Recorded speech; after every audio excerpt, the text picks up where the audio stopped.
Chapter 563. After he shouted, he realized that no one had moved. In order to talk to Gu Xingyin, he had sent all the servants out. Naturally, no one would be able to hear him at this moment. A trace of awkwardness flashed across old Master Yan's face. Gu Xingyin sneered. "There's no need to trouble father with the divorce papers. We're already part of the Republican Alliance. What divorce papers are there? If father really doesn't want to live with my mother anymore, just sign the divorce papers. From then on, the two of us will have nothing to do with each other." Ruohua. Madame Yen pulled Gu Xingyin's sleeve uneasily. Saying those words to old Master Yen was already the boldest thing she had ever done in her life. How could a person like her dare to think about marriage? Gu Xingyin couldn't explain anything to her. Madame Yen was only in her 30s or 40s. If this was in the future, many people wouldn't be married. Old Master Yen sneered. "Divorce? Our ancestors have set the rules for thousands of years. There's no such thing as a divorce." Gu Xingyin said sternly, "The previous dynasty has already fallen.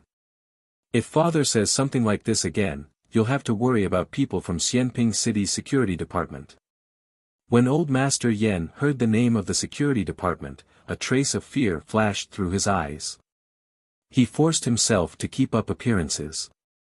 If Madame Zhao wants a divorce, that's fine.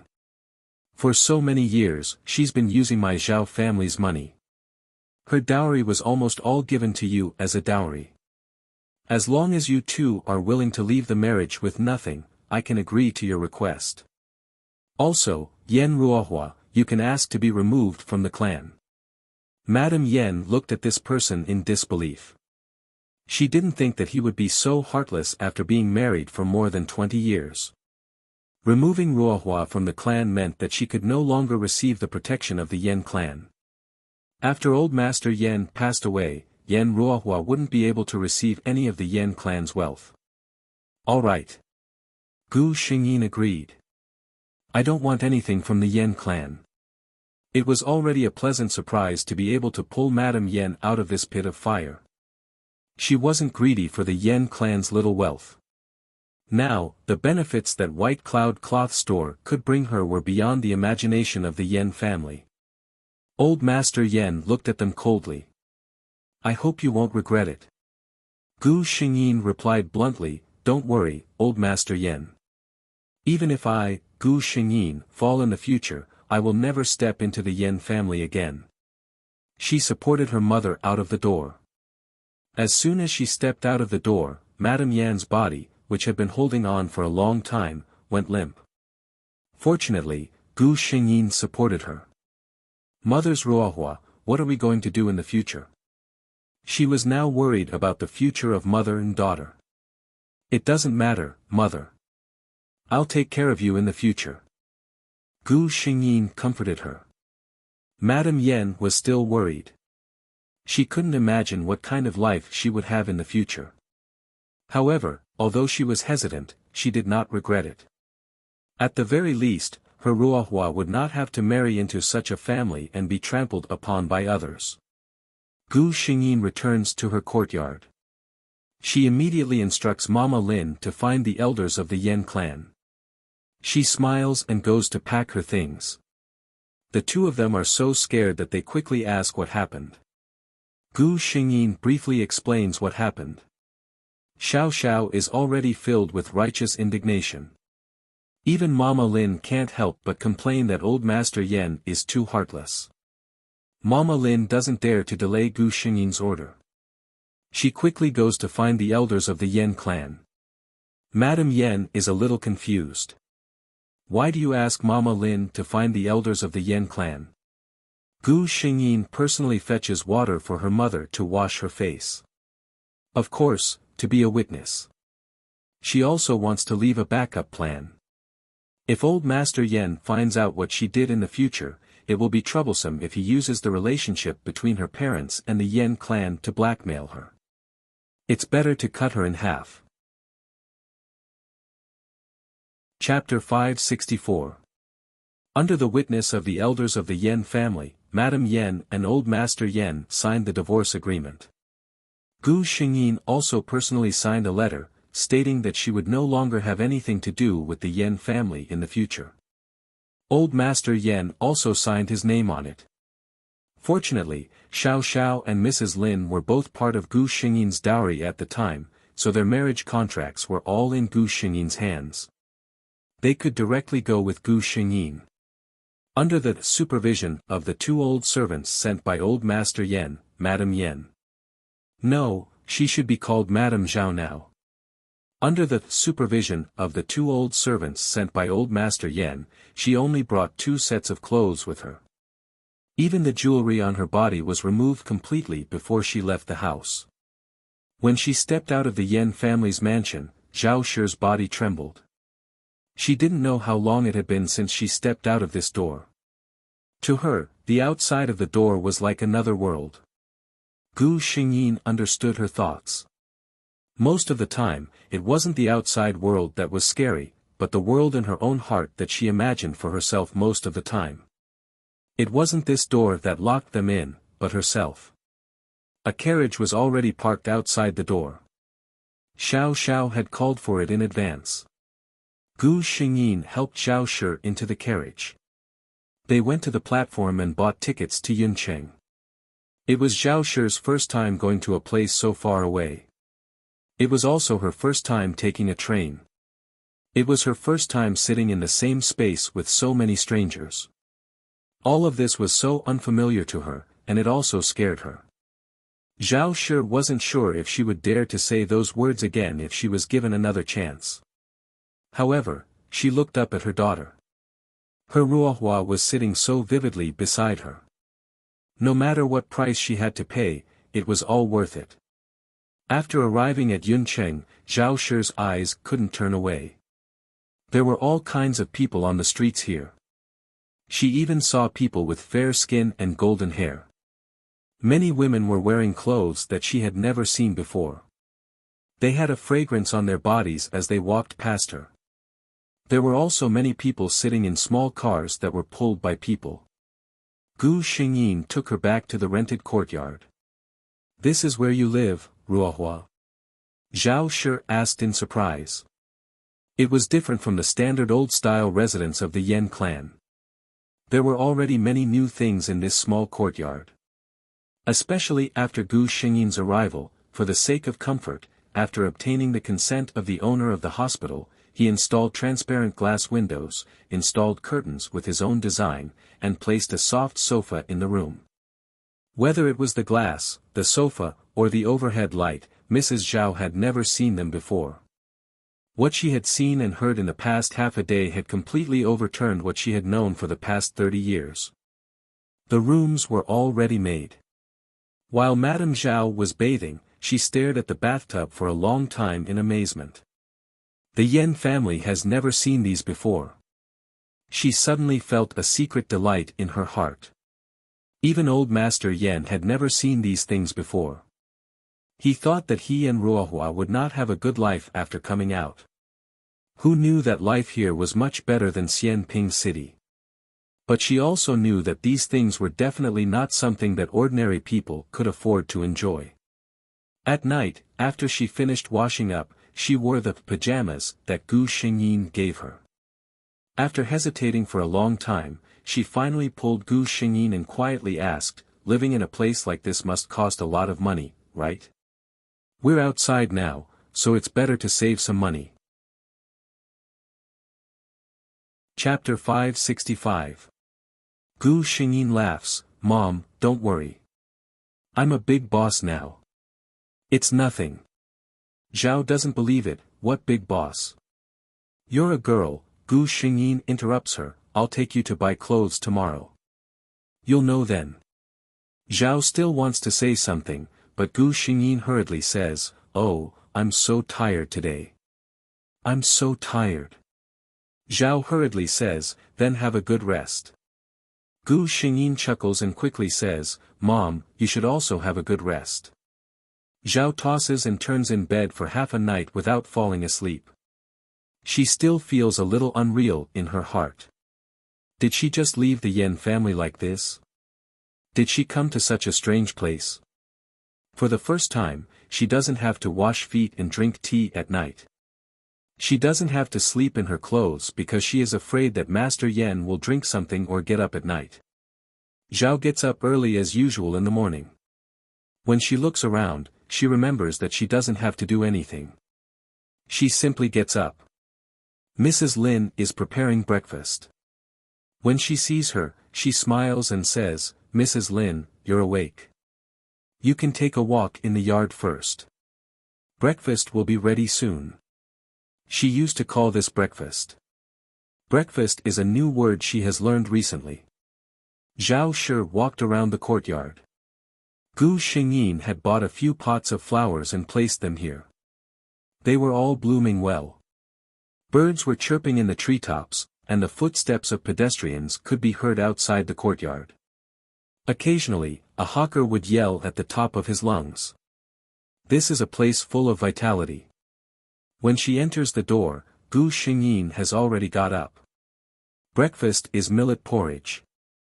Mrs. Lin steamed 2 steamers of steamed buns with meat fillings. In addition, there are some homemade pickles in a small plate. There is also a plate of snacks. It's very simple, but Zhao is very satisfied. She doesn't have to serve the other person. When he is happy, she sits down to eat the half-cold food. After dinner, Gu Xingyin takes Zhao to buy clothes. Gu Xingyin stops her. "Mom, didn't you see what people were wearing on the street before? If you look like this, we won't even wear old ladies anymore." Zhao Shi laughed. "Aren't I just an old lady?" Gu Xingyin took her hand. "How old are you? You're still very young." Madame Zhao couldn't argue with her. In addition, she was really tempted by the clothes of the women she saw earlier, so Gu Xingyin took her out. Gu Xingyin took Zhao Shi directly to the largest clothing store in Baiyun Textiles. "Miss Yen." The shopkeeper was very enthusiastic when he saw Gu Xingyin. Shen Yuanxing and Madame Shen had personally brought Gu Xingyin here before. They had also said that this Miss Yen was a distinguished guest of White Cloud Cloth Store and that she could just take whatever she liked. Gu Xingyin looked at Madame Zhao. "I brought my mother to see the clothes. You do what you need to do."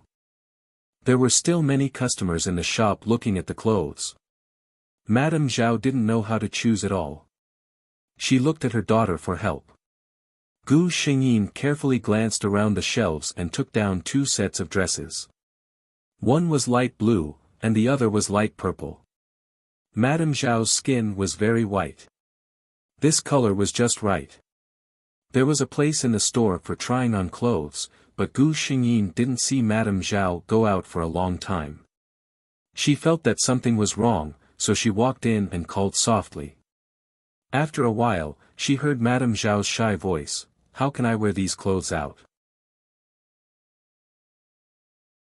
Chapter 566. Gu Xingyin couldn't help laughing. She persuaded Zhao to come out. When she saw Zhao Shi, for a moment, her heart even surged with a kind of shock. Madame Zhao was only in her 30s, but she used to always wear big and old-fashioned clothes, which made people feel that she had aged a lot. But when she changed into the Cheongsam, Gu Xingyin realized that her mother had such a good figure. Her face was gentle, her skin was white, and her figure was exquisite. Wearing such a light blue Cheongsam, people would believe that she was in her 30s when she went out. "Mother, you are so beautiful." Gu Xingyin praised sincerely. Zhao was still a little embarrassed.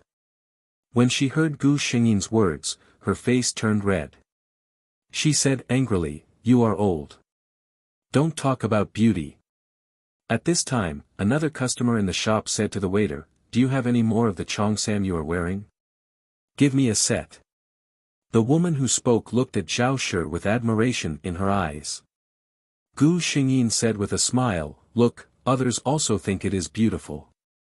Zhao lowered her head shyly, but she was happy in her heart.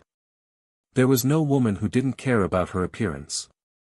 There was no woman who didn't like being praised, especially from strangers. Gu Xingyin generously took Mrs. Zhao around Yun City. When they came back, not only Mrs. Lin, but also Xiao Xiao and Mrs. Lin's hands were full of new things. Zhao Shi had completely changed into a different person from the inside out. From clothes to jewelry to shoes, Gu Xingyin bought several sets of everything for her mother. Zhao complained that her daughter was too extravagant, but she couldn't hide the smile on her face. On the third day, Gu Xingyin took Zhao to visit Shen Yuanxing and his wife. She told Zhao Shi that the other party was her business partner.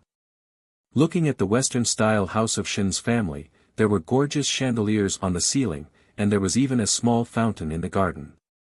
All of these showed the wealth of the owner. Only then did Madame Zhao understand what her daughter meant when she said that she was also a boss. The Shen family was so polite to Gu Xingyin that they were almost cautious.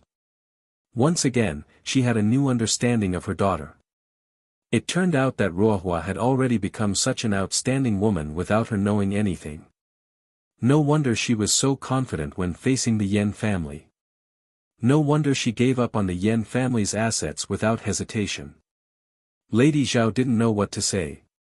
She originally thought that a woman who married into a good family would be the best ending for her husband and children. But now, her understanding became even more vague. She didn't need to carefully serve others and didn't need to rely on her husband's family to live. Her Ruohua could also live well.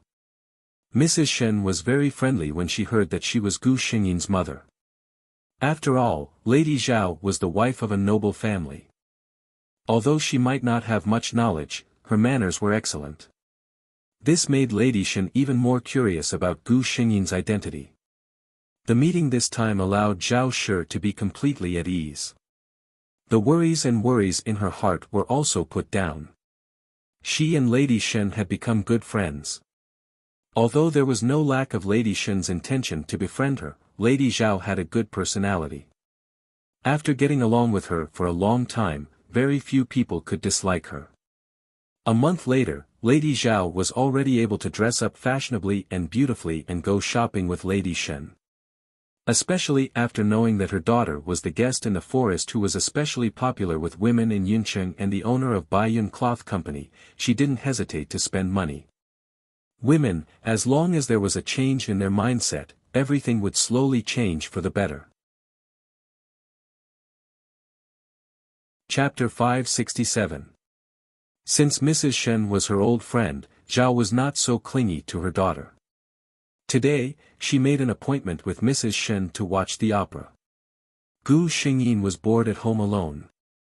She just heard that there was a new circus in the south of the city, so she planned to take a look.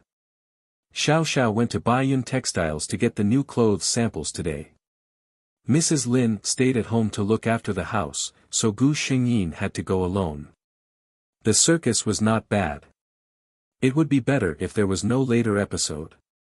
Gu Xingyin looked at a group of people in black who suddenly appeared. Some were holding guns in their hands.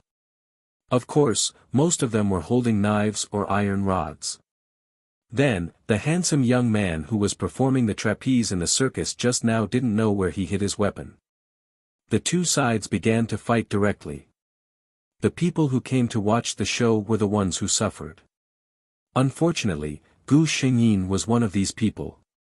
However, compared to those people who were so scared that they fainted directly, Gu Xingyin was a little calmer. This kind of fight was usually between the two sides who had a grudge against each other. Basically, innocent people were rarely affected. Of course, the premise was that you didn't wander in the middle of the fight. Otherwise, swords and guns had no eyes. You would be a fool to bet your life on luck. The exit was blocked by a group of people. Gu Xingyin looked around and found a quiet corner with a big table as cover. It was a very safe place. She squatted down and was ready to wait for the storm to pass. However, it turned out that the seemingly safe place might not be so safe. A figure hit the table where Gu Xingyin was hiding with a bang. The table didn't break, but Gu Xingyin, who was hiding on the table, was exposed. The man in black obviously thought that Gu Xingyin was with the circus. He didn't even look and directly shot at her. Gu Xingyin's eyes turned cold. If she was an ordinary person, she would probably be seriously injured even if she didn't die. She nimbly rolled on the ground and dodged the bullet. What a waste of the clothes she had specially worn today. Her dodging attracted the attention of the group of black-clothed men. They were only suspicious at first, but now they were sure. Gu Xingyin hurriedly dodged the pursuing bullets and men in black.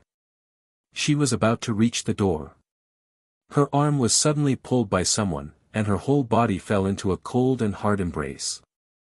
At the same time, a large number of armed soldiers in military uniforms entered. Everyone, stop what you're doing. Violators will be executed on the spot. Someone fired a shot into the air. Everyone stopped what they were doing. You seem to get into trouble every time we meet. A cold voice rang in Gu Xingyin's ears. Huang Fuqi looked at the woman in his arms. She looked so small, but her eyes were calm and gentle. It was as if she was born to wear Su Xiu's clothes and sit in an exquisite attic to drink tea. Who would have thought that just a moment ago, she was still able to keep a straight face under the rain of bullets? Gu Xingyin blinked and blinked again. Then she asked in confusion, "Excuse me. Have we met before?" As soon as she finished speaking, Gu Xingyin felt the hand around her waist tighten, and the air around her turned cold. Huang Fuqi's adjutant automatically took 3 steps back. Very good, this woman doesn't remember me at all. Huang Fu Shaoshui expressed that he had never enjoyed such treatment before. Gu Xingyin laughed in her heart. Who told you to pretend to be cold last time? I'll let you have a taste of being ignored. Chapter 568. The air froze in an instant. Except for Gu Xingyin, everyone looked at Huang Fuqi in fear. They were afraid that if they were not careful, he would get angry and they would be the ones to suffer. Under everyone's watchful eyes, Huang Fuqi held Gu Xingyin's waist with his right arm, bent down, and lifted her up with his left hand. Gu Xingyin was speechless. What are you doing? Gu Xingyin glared at him.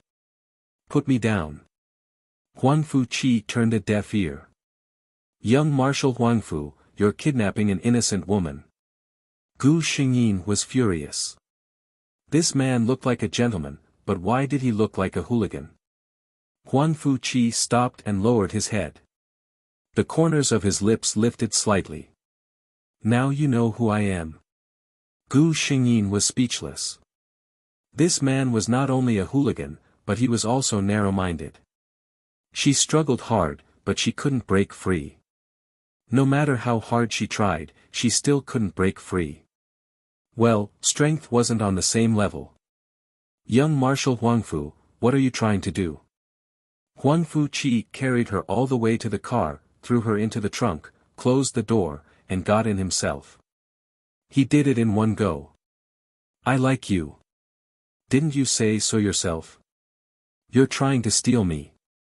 The car skidded. Under young Marshal Huang Fu's cold gaze, the driver in front thought about how to report this news to the commander and madam as soon as possible. As for Gu Xingyin was dumbfounded. There was actually someone in this world who could say that he was trying to steal someone. She tried to reason with him. Young Marshal Huang Fu, listen to me. We were strangers before, Huang Fuqi said, not anymore.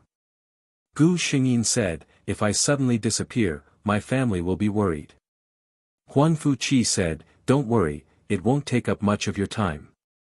Gu Xingyin asked suspiciously, young Marshal Huang Fu, what are you trying to do? Huang Fuqi said, I'm taking you back to see my parents.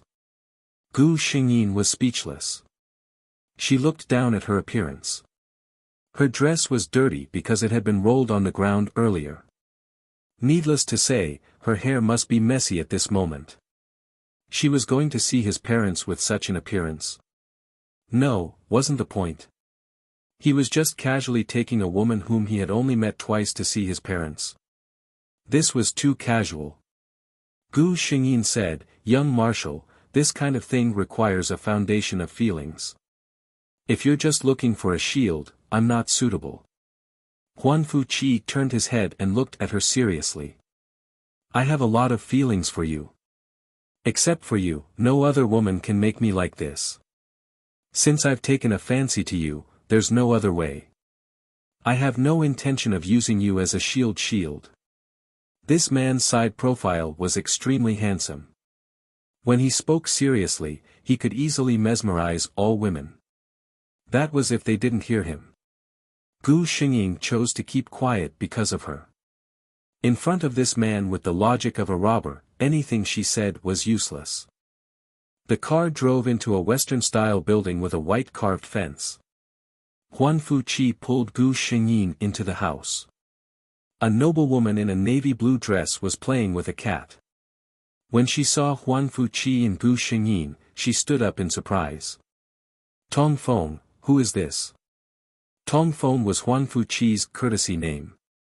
The great bird rises with the wind one day and soars 90,000 miles into the sky. It was obvious that Marshal Huangfu had high hopes for his son. Gu Xingying didn't need to think to know who this noblewoman was.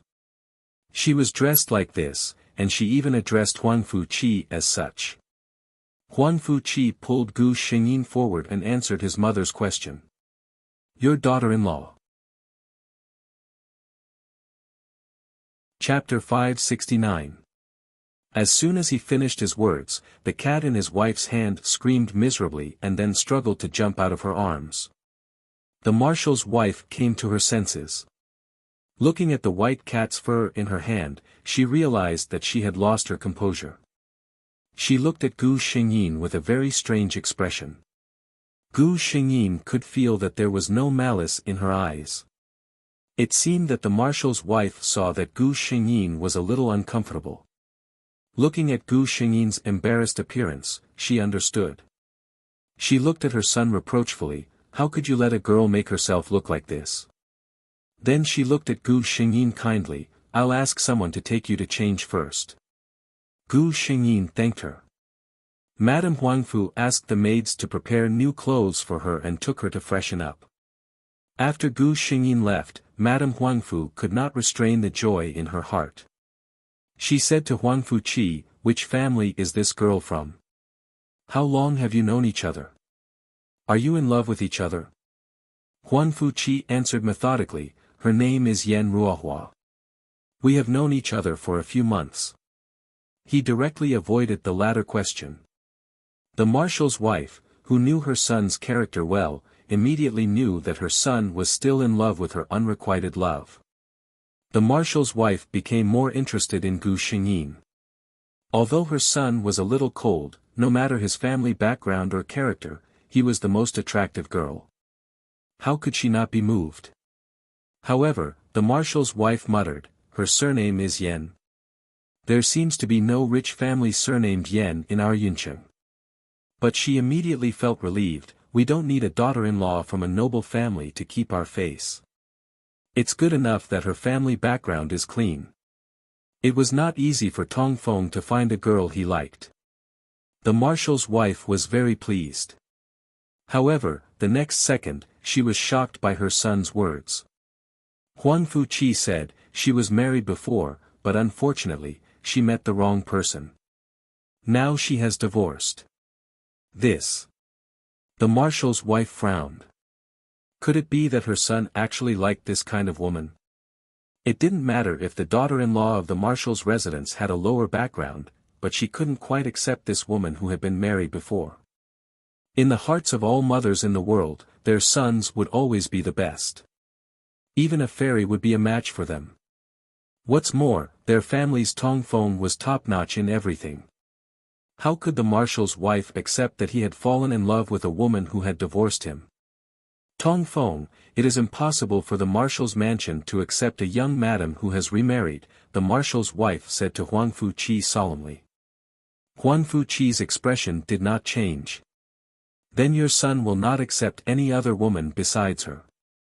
The marshal's wife was speechless. No one knew better than him how bad his son's temper was. It was exactly the same as a certain old man. If he had made up his mind, no one would be able to change his mind. That girl called Yan Ruohua, what kind of charm did she have to make her son fall in love with her so much? At this moment, Yan Ruohua had finished tidying up and was brought over by a maid. Greetings to the marshal's wife. The marshal's wife looked at her carefully and praised her in her heart. This girl's appearance, temperament, and etiquette were all good. It's the first time Tongfeng has brought a girl back. This old woman is very happy. Miss Yan, do you mind talking with me? Chapter 570. Huan Fuqi was chased out by his mother. The reason was that a man like him should not stand in the way when the women were chatting. Huan Fuqi knew that his mother wanted to know what kind of person Yan Ruohua was. Whether it was his mother's character or Gu Xingyin's character, there was nothing in this conversation that could worry him. After more than an hour, Huan Fuqi was called over by his mother. The first thing he saw was the commander's wife holding Gu Xingyin's hand intimately. The two of them seemed to be chatting happily. The corners of his mouth twitched slightly. He knew that as long as this woman was willing, she could easily win the favor of anyone. When the commander's wife saw him, she smiled and said, "It's getting late. You should take Ruohua home." She even started to address her as Ruohua. Huan Fuqi called for a car. When he left with Gu Xingyin, the commander's wife warmly invited Gu Xingyin to visit the next time. The two of them sat in the car in silence. Gu Xingyin saw that he was sitting upright and had no intention of speaking at all. She asked, "Aren't you curious about what your mother and I talked about?" Huan Fuqi glanced at her and said, "She will tell me when we get home." Gu Xingyin thought for a moment and said, "I have already made it clear to the commander's wife that you were just joking. She won't take it seriously." Huan Fuqi asked, "What did I say?" Gu Xingyin was speechless. He was pretending to be confused. She said angrily, "You said that I was her daughter-in-law." The driver in the front felt that he might not be able to live for long. It was not good to know too much about the handsome man's private matters. Huan Fuqi said indifferently, "I'm not joking." Gu Xingyin was furious.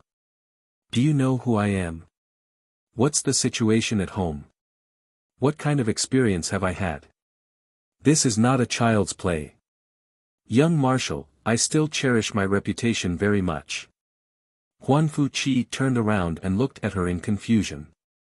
"Why are you so angry?" Gu Xingyin looked into his eyes. He was not joking. He really did not understand. She felt that she could no longer communicate with this man. "I've said so much, but he didn't listen at all." At this moment, Huan Fuqi continued, "I wasn't lying to my mother. You will indeed be her daughter-in-law. The woman that I, Huan Fuqi, have taken a fancy to is destined to be mine. As for your question just now, I know that your name is Yan Ruohua. A few days ago, you severed ties with your family and got married once. 4 months ago, you divorced. I know all that. I don't care. If you want to take your time, that's fine. I can wait." Gu Xingyin was speechless. "Have you not considered the feelings of your family? How can the dignified commander-in-chief's residence accept a woman who has remarried?" Huan Fuqi frowned and looked at her. "You don't need to worry about these things. You just have to agree to marry me, and then wait happily to marry me. Of course, I will take care of everything else."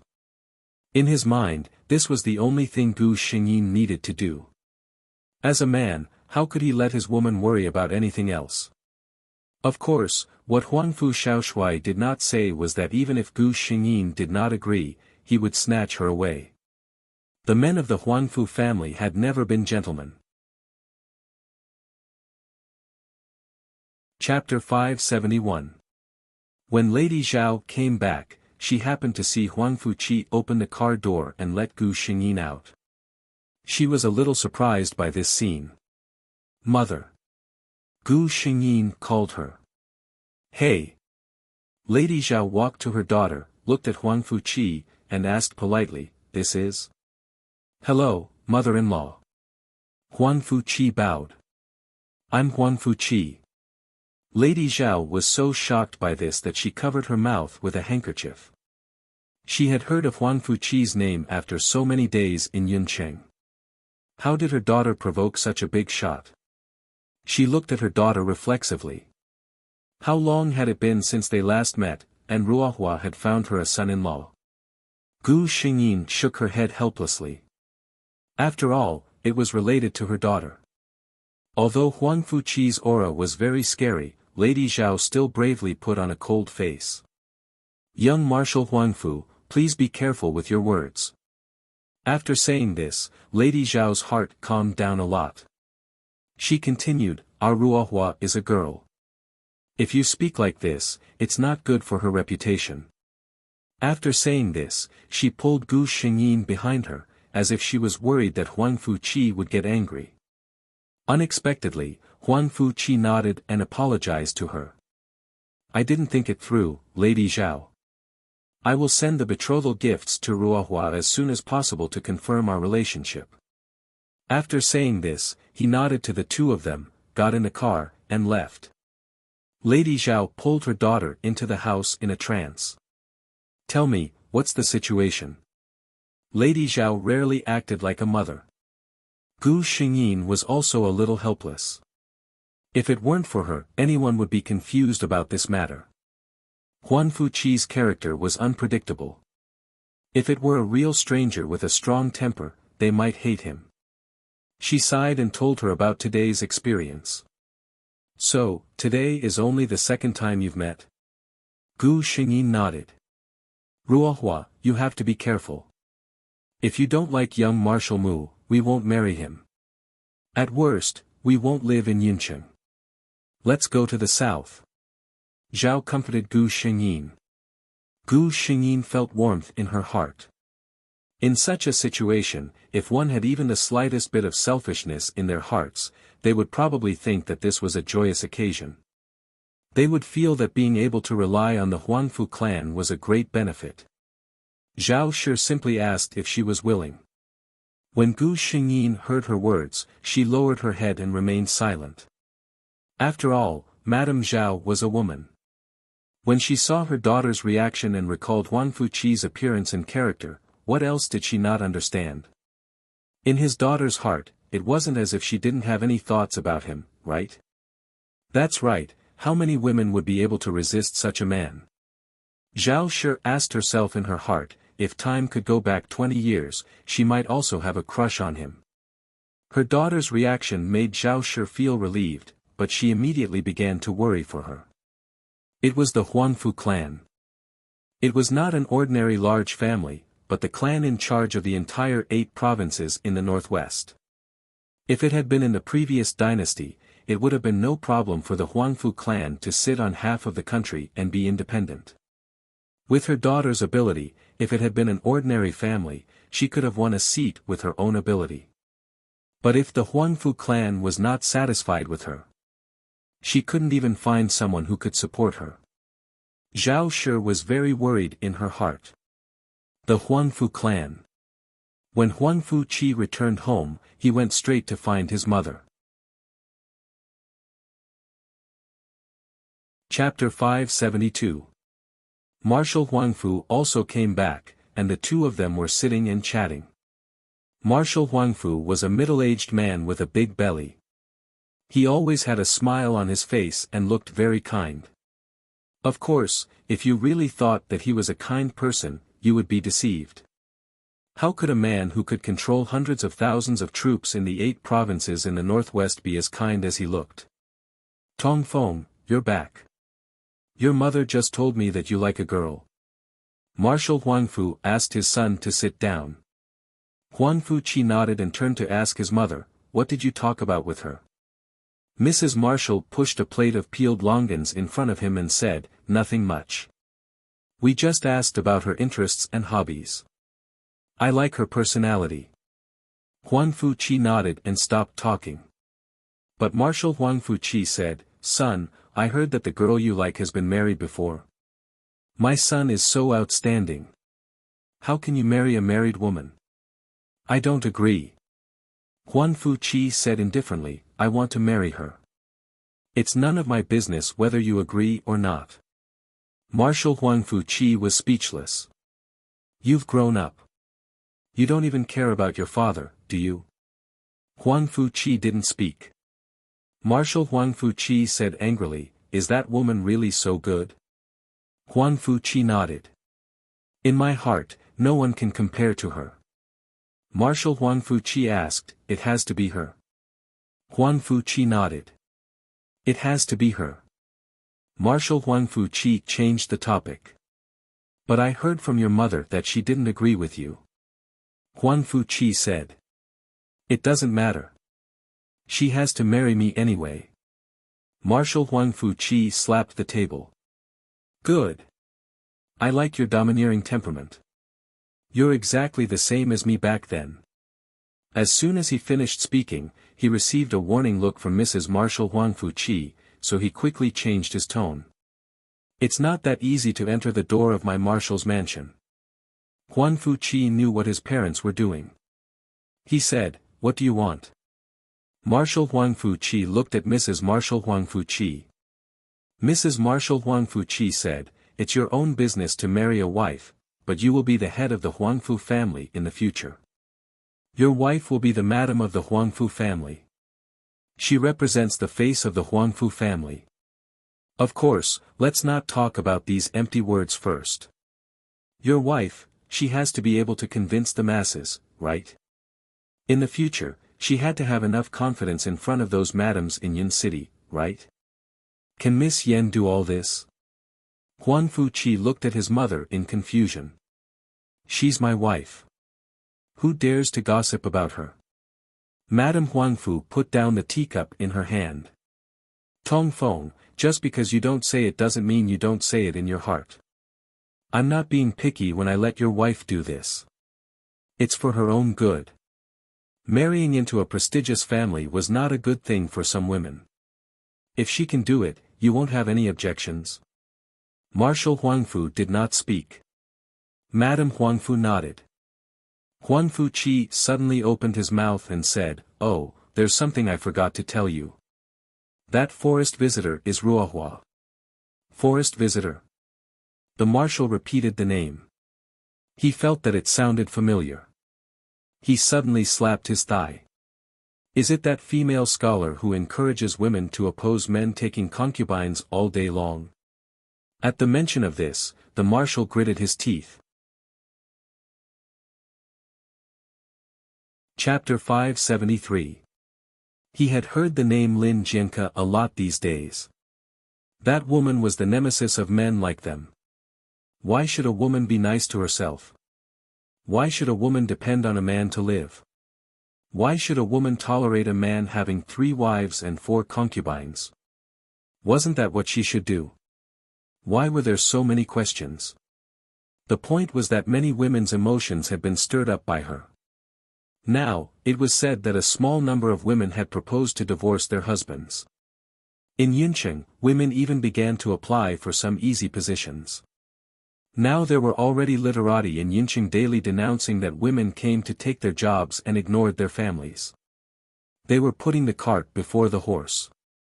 Contrary to the general's reaction, the general's wife's eyes lit up when she heard that Gu Xingyin was Lin Jianke. In some ways, the general's wife really admired Lin Jianke. Some of her views, her style, and her unique views on beauty made the general's wife admire her. If it weren't for the fact that she was no longer young and the general's relationship with her was more familial than romantic, the general's wife would have tried to live alone. If Lin Jianke became her daughter-in-law, the general's wife thought it was a good thing.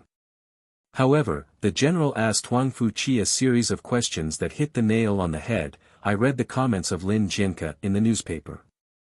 Although they didn't say it explicitly, I think she advocates equality between men and women. If you marry her, it will be very difficult for you to have concubines in the future. Huan Fuqi asked in reply, she is enough for me.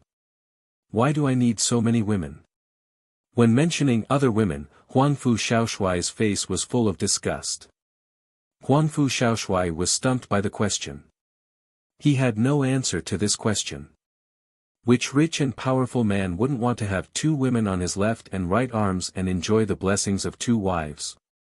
What went wrong with his son when he grew up? Huangfu Qi got up. If there is no problem, mother, can you go to prepare the betrothal gift for me? 3 days later, I will go to their house to propose marriage in person. The general had never paid attention to his son's private affairs. He only cared about what kind of wife he wanted to marry as long as he liked her. Ever since Madame Huangfu found out that her son had fallen in love with the forest visitor, her previous objection had turned into a mysterious silence. When Huangfu Qi said this, no one objected. That was all they agreed to. Huangfu Qi thought that he could tell her the news tomorrow. Now, she had no reason to reject him, right? 3 days later, the long motorcade arrived at the small courtyard rented by Gu Xingyin. Gu Xingyin, Mrs. Zhao, and Mrs. Lin come out after hearing the news. They are stunned to see many young men in military uniforms carrying boxes of things into the yard. Gu Xingyin found Huangfu Qi, who was standing at the side. What are you doing? Huangfu Qi replied, betrothal gifts. Gu Xingyin nearly fainted. Wasn't this action too fast? Moreover, how could a bridegroom lead a team to deliver betrothal gifts? Huangfu Qi looked at Lady Zhao and bowed as a junior. Huangfu Qi has already reported this to his parents, and they are very satisfied with Ruohua. These are the betrothal gifts that my mother personally selected. Lady Zhao was already shocked speechless by the Huangfu family's speed. Can I refuse? Gu Xingyin suddenly asked. Huangfu Qi replied, if you accept, I will hold your hand and take you to the car at the wedding. If you refuse, I will tie you to the car at the wedding. Chapter 574. The Huangfu family's actions couldn't be fooled. Even Huangfu Qi's series of actions had been captured on camera. Huangfu Shaoshuai had actually quietly arranged an engagement. Everyone was guessing who the lucky lady was. Half of Gu Xingyin's profile also appeared in the newspaper that day. Although Yan Ruohua had been married to Lu Zijuan for 2 years in the past, she had never left the house. In addition, she was so different from before that no one recognized her. There were only 2 people who recognized the person in the newspaper.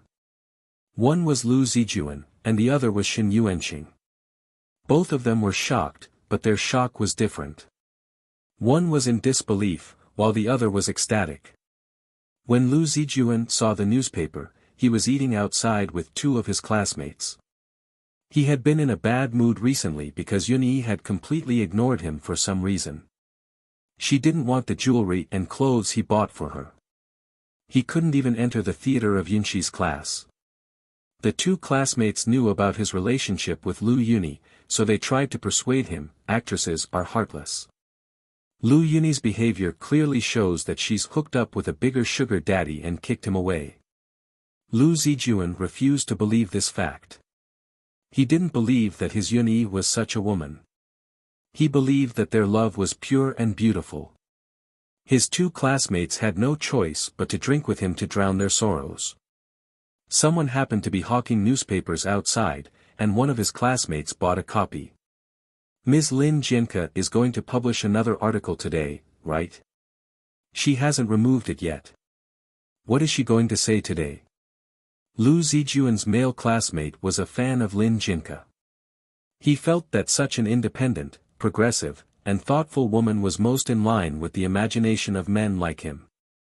Her male classmate even laughed and said that if Ms. Lin Jianke was about his age, he wouldn't mind her divorce and would be willing to pursue her. In a sense, Lu Zijuan also admired Lin Jianke very much. It was just that he never dared to say this because he was the kind of man in her novel who divorced his wife in order to pursue free love. Lu Zijuan didn't feel that he had done anything wrong. He and Yan Ruohua didn't have anything in common. If they were forced to be together, it would only make both of them suffer. Speaking of Yan Ruohua, he thought of the person he saw in front of the theater of Yinshi class. She was sharp-tongued and her eyebrows were flying. She was a completely different person from the Yen Ruohua he knew. He shook his head with a smile. Why was he thinking of her again? At this moment, his classmate who was sitting opposite him and reading the newspaper suddenly said, "Young Marshal Huangfu is actually getting married? Even the betrothal gifts were given. Does the woman have a photo? I can't see her clearly, but she looks pretty." Lu Zijuan didn't pay much attention to it until a classmate sitting next to him snatched the newspaper. He inadvertently glanced at it. The woman in the picture. He hurriedly snatched the newspaper and looked at the photo in detail. There was no mistake. Although it was only half a side profile, Lu Zijuan was sure that the woman on it was Yen Ruohua. He read the news on the newspaper again. Yen Ruohua was going to marry young Marshal Huangfu? How was this possible? A person like young Marshal Huangfu was from a different world from them. How could he be interested in Yen Ruohua? Zijuan? The two classmates watched in bafflement as Lu Zijuan ran out with the newspaper in his hand. Chapter 575. Following the address on the newspaper, Lu Zijuan found Gu Xingyin's small yard. In fact, since the address was exposed in the newspaper, many people wanted to enter this small yard. However, Huangfu Qi had already thought of this. Currently, this small courtyard was guarded by several fully armed soldiers. No one would dare to have any ideas about the people inside. Lu Zijuan couldn't get close at all. As long as he got close, someone would point a gun at him. After guarding for a day, Lu Zijuan felt that there was nothing he couldn't do. He tidied up his clothes and came to the door. Before the guards asked, he said politely, "I'm a friend of the owner of this yard. Can I go in and visit her?" The guard glanced at him and asked, "What's your name? Who are you looking for?" Lu Zijuan. "I'm looking for Yen Ruohua." Hearing that the gigolo was looking for Madame Xiao, the guard looked at him several times and said, "Wait outside. I'll go in and report."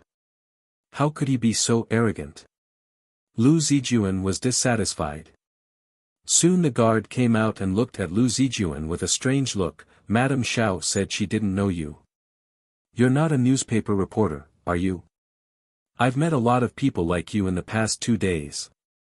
Lu Zijuan quickly said, "Is Yen Ruohua really going to marry young Marshal Huangfu? I'm really her friend." The guard impatiently drove him away. "I said I didn't know her. Don't block the door here." Lu Zijuan stood aside and didn't know what he was feeling now. Yen Ruohua, who he looked down on and never looked at, was going to become Madame Xiao and the hostess of Yuncheng. Was there anything more ridiculous than this in the world? He felt that he should see Yen Ruohua, but he had no idea why he should see her and what he should do after meeting her. Seeing that it was getting dark, Lu Zijuan turned around and was about to go home. As a result, something fell on his head. He blacked out and didn't know anything. When he woke up again, he found himself in a strange room. The style of the whole room was very simple. A man in a military uniform was sitting at a desk not far away. He looked very familiar. Lu Zijuan got up and saw the person clearly. This glance caused his heart to involuntarily tremble. He recognized this man with a terrifying aura. It was Huangfu Xiaoshui. He thought that he would never cross paths with anyone in his life. Huangfu Qi seemed to have noticed that he was awake. He stopped writing and stood up. As soon as he stood up, Lu Zijuan felt even more pressure. Huangfu Qi was very tall. He looked at Lu Zijuan with a hint of condescension in his eyes. "Mr. Lu, why are you looking for my fiancée?" Sure enough, it was for Yen Ruohua.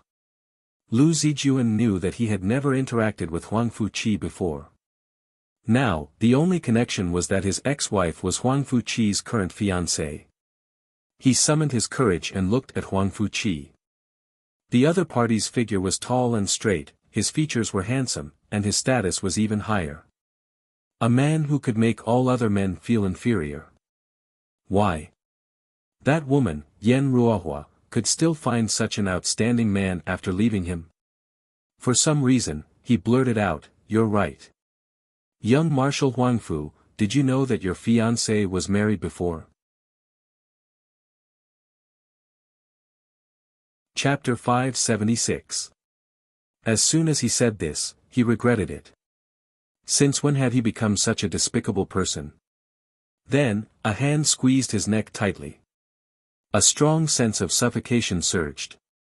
Huangfu Qi's cold voice sounded in his ear, "How could she have met a man like you before? Such a woman was actually held back by such a man." Huangfu Qi's heart suddenly spread a fine and dense heartache. If only I had met her earlier, before she got married. In this way, she wouldn't have been treated like that. It didn't matter. In the future, he would be responsible for doubly spoiling her.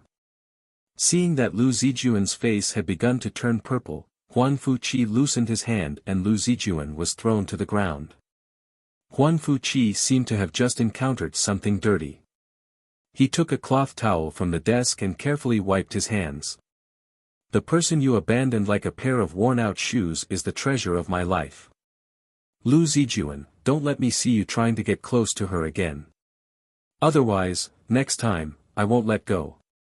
Lu Zijuan went out of the door in a daze. It was already dark. He didn't go home. Instead, he walked to Yunxi's class. In the past, there were people guarding the door. But today, he didn't know if the gatekeeper happened to be lazy, but no one was guarding the door. Lu Zijuan entered the garden unimpeded. Yes, he still had Yunyi. Yen Ruohua was nothing. He loved Yunyi. As long as Yunyi was still there, it was fine. However, when he approached Lu Yunyi's room, he heard a gentle and soft voice. "Division Commander Zhang, come, drink this cup." This voice was sweet and mellow, like the first cry of a oriole. It was a voice that Lu Zijuan couldn't be more familiar with. A lustful voice sounded, "I want you, to feed me personally." The following voice was self-evident. Lu Zijuan only felt a gust of hot air rushing to the door with a bang. This was not his Yunyi. This couldn't be his Yunyi. Yes, Yunyi must be forced. Lu Zijuan didn't know where the impulse came from. He kicked the door heavily. The scene in the room was unbearable to look at. A middle-aged man was lying on the chaise lounge. A few buttons of his military uniform were already unbuttoned. A beauty was lying on top of him. The beauty was holding a wine glass in her hand. The wine in the glass had already been emptied. Half of it was in the belly of the beauty, and the other half was in the belly of the middle-aged man. Wasn't that beauty Lu Yunyi? Her clothes were already in a mess, revealing the bright red undergarment underneath. When she turned her head, there was still a trace of wine at the corner of her mouth. The two of them were obviously startled by the commotion. Division Commander Zhang frowned. A clear look of disgust flashed across Lu Yunyi's eyes. It had long been a tacit rule to only talk about the wind and moon, regardless of. This man was so shameless that she couldn't shake him off. No man would be in a good mood when he was interrupted. Especially when Lu Zijuan was still deceiving himself and others. He said to Lu Yunyi affectionately, "Yunyi, you must have been forced, right? Don't be afraid. I'm here to save you. Don't be afraid." Teacher Zhang glanced at the beauty on top of him, old flame. Feeling the anger on the man's body, Lu Yunyi quickly smiled and said, "Look at what you're saying. What old flame? Maybe he's just a hothead from somewhere. After reading a few scripts, he thinks he's the hero."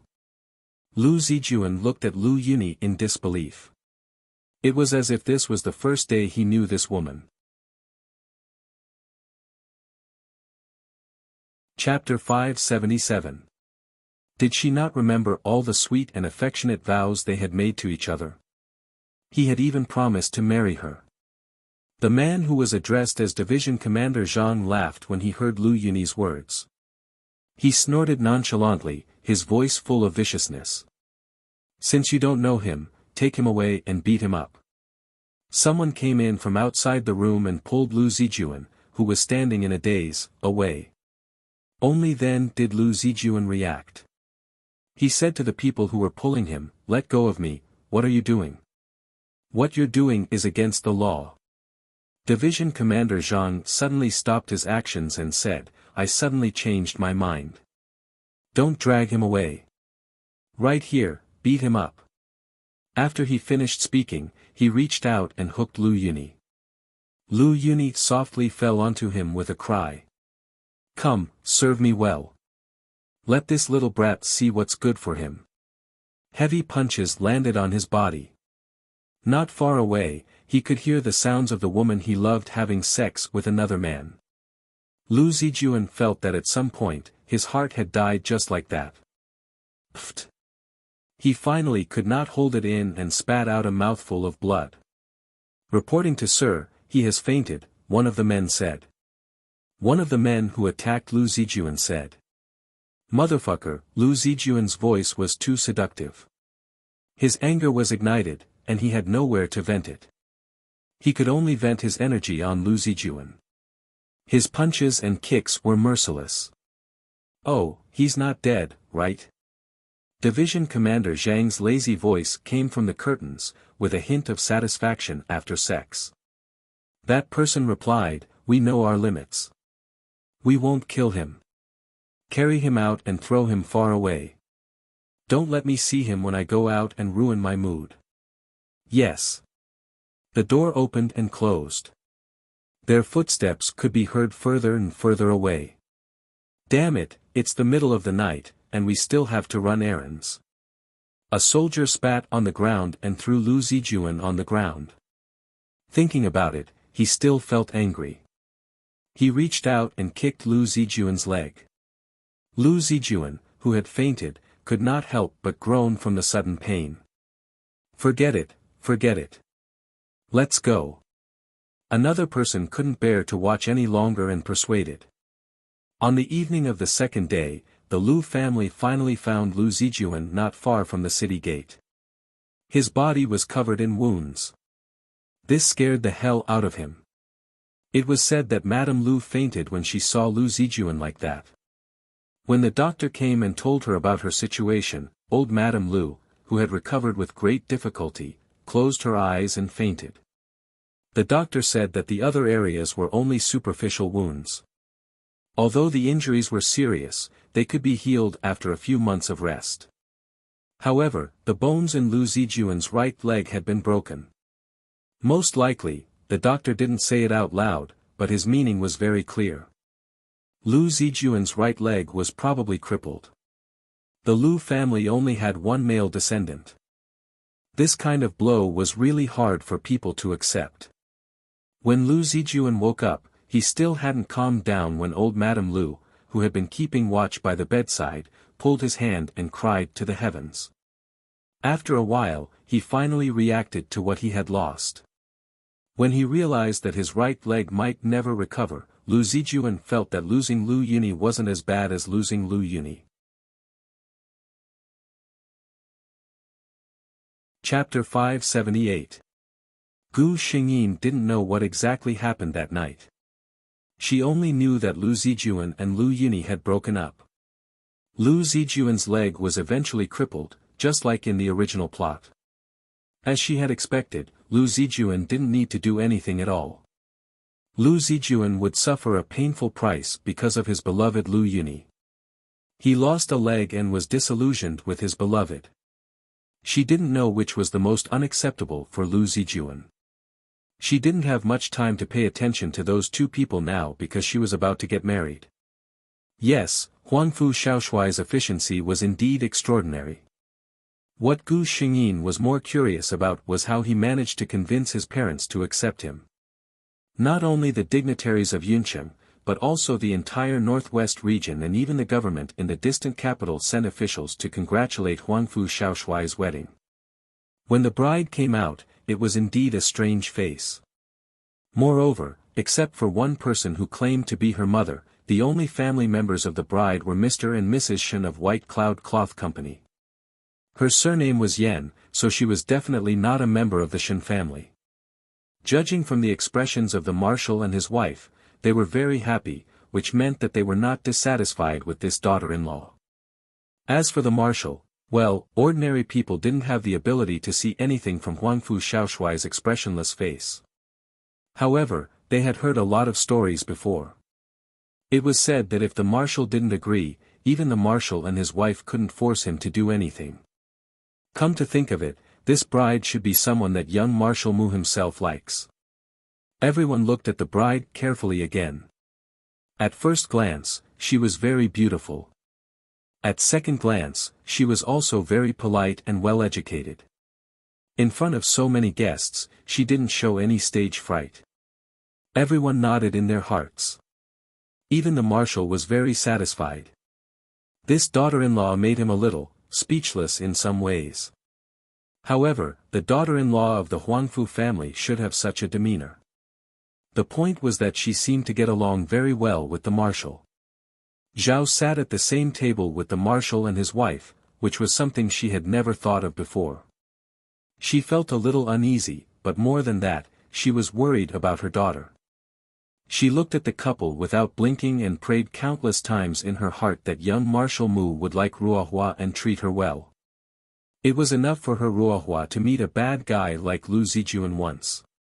The marshal's wife could see her nervousness. Ever since she found out that Lin Jianke and her daughter-in-law were the same person, her attitude towards her changed drastically. She was also curious about Zhao Shi, who had raised such a daughter. She comforted Zhao Shi, "In-law, you don't have to worry. I know our Tongfeng's temperament the best. If he didn't like Ruohua to the core, he definitely wouldn't casually involve himself in marriage." When she talked about Gu Xingyin, her eyes were filled with love. Zhao Shi was relieved. She didn't know how the young commander would treat Ruohua, but at the very least, it seemed that the commander's wife was satisfied with Ruohua. After a busy day, Gu Xingyin waited for her new husband in the room. She sat alone on the bed in a daze. In so many worlds, in this world, the progress between her and him was the fastest. From meeting, to getting engaged, to getting married. It had been less than 2 months. How did she inexplicably become his wife? Chapter 579. The maid standing by the side thought she was nervous, so she smiled and comforted her, "Young madam, you don't have to be nervous. When young Marshal Mu went out, he specifically told me to serve you well.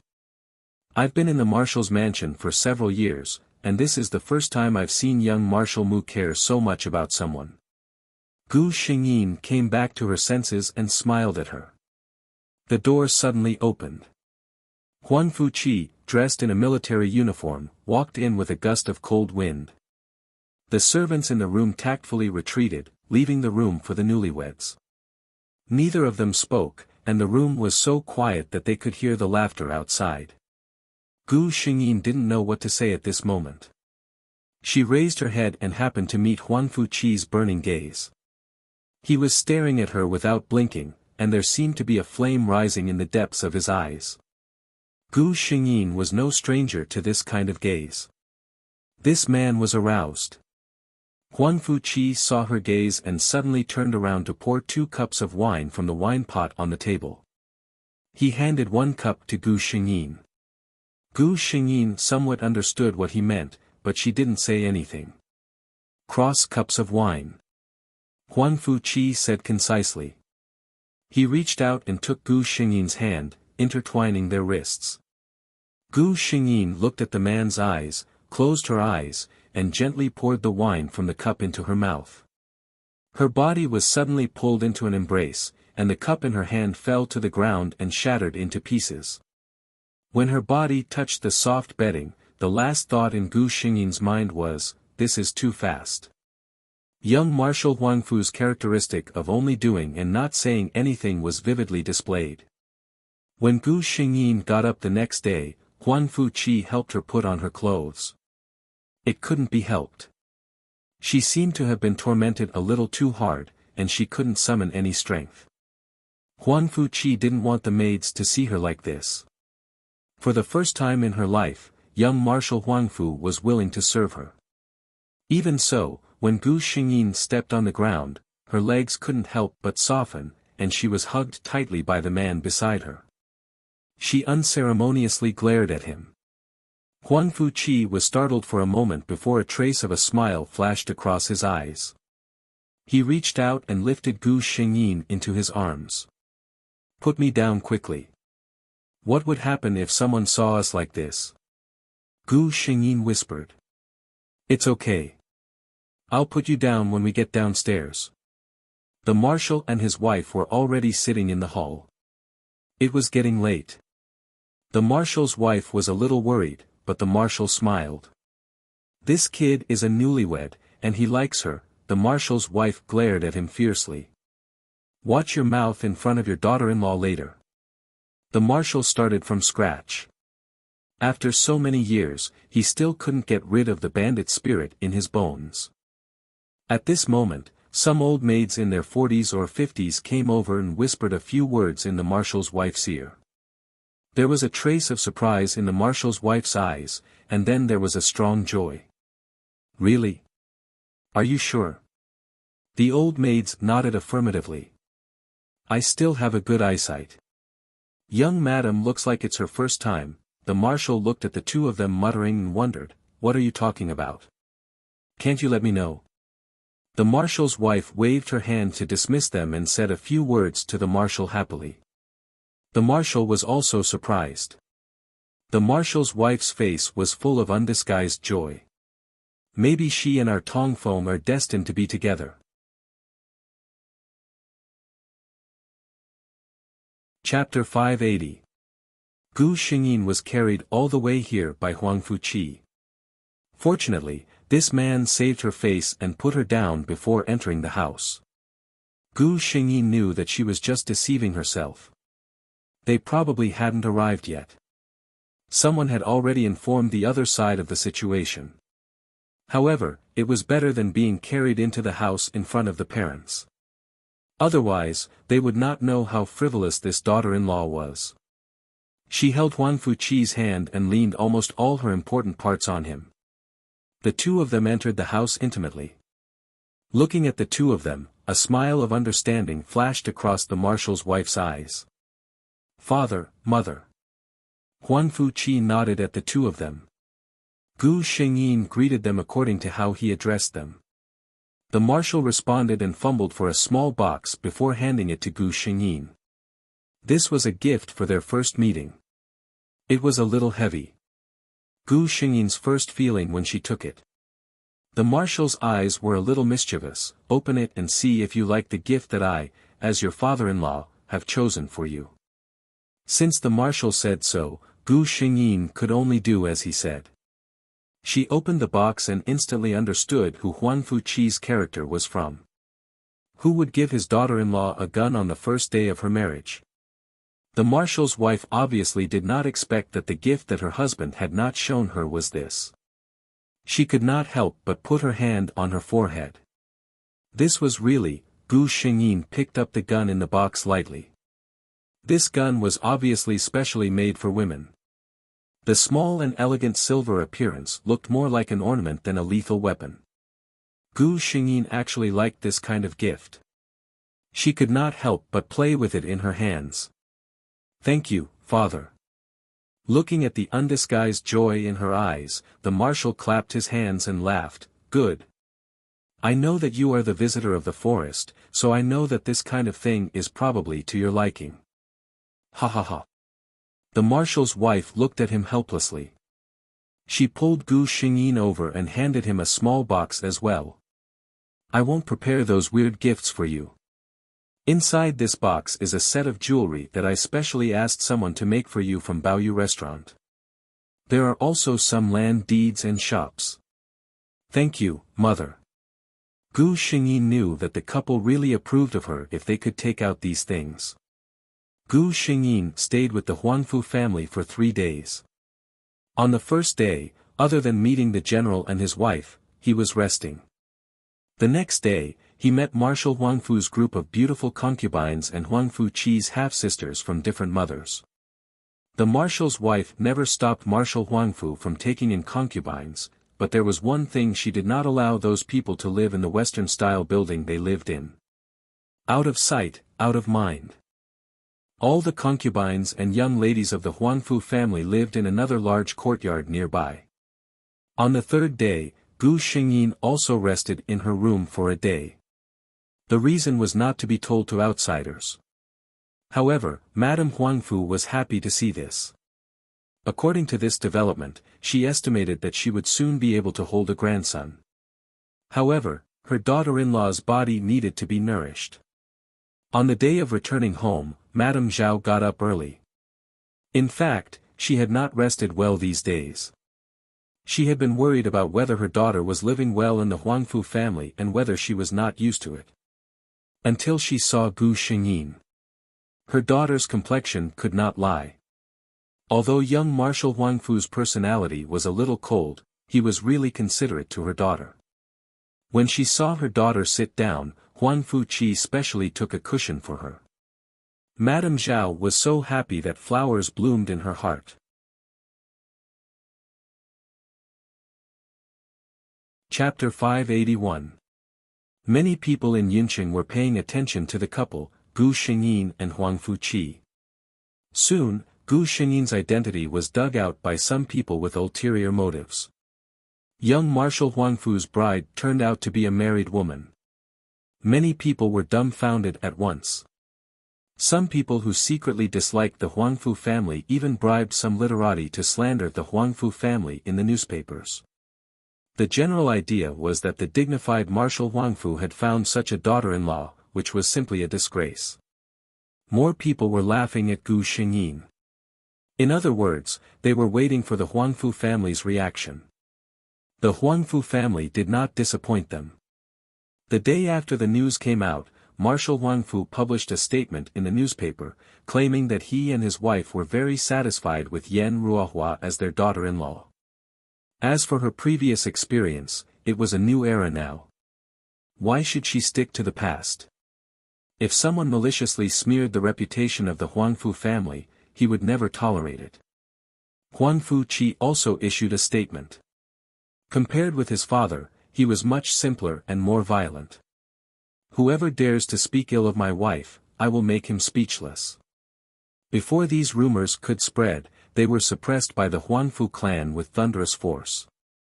Gu Xingyin also issued a statement, officially announcing her identity as a visitor of the forest.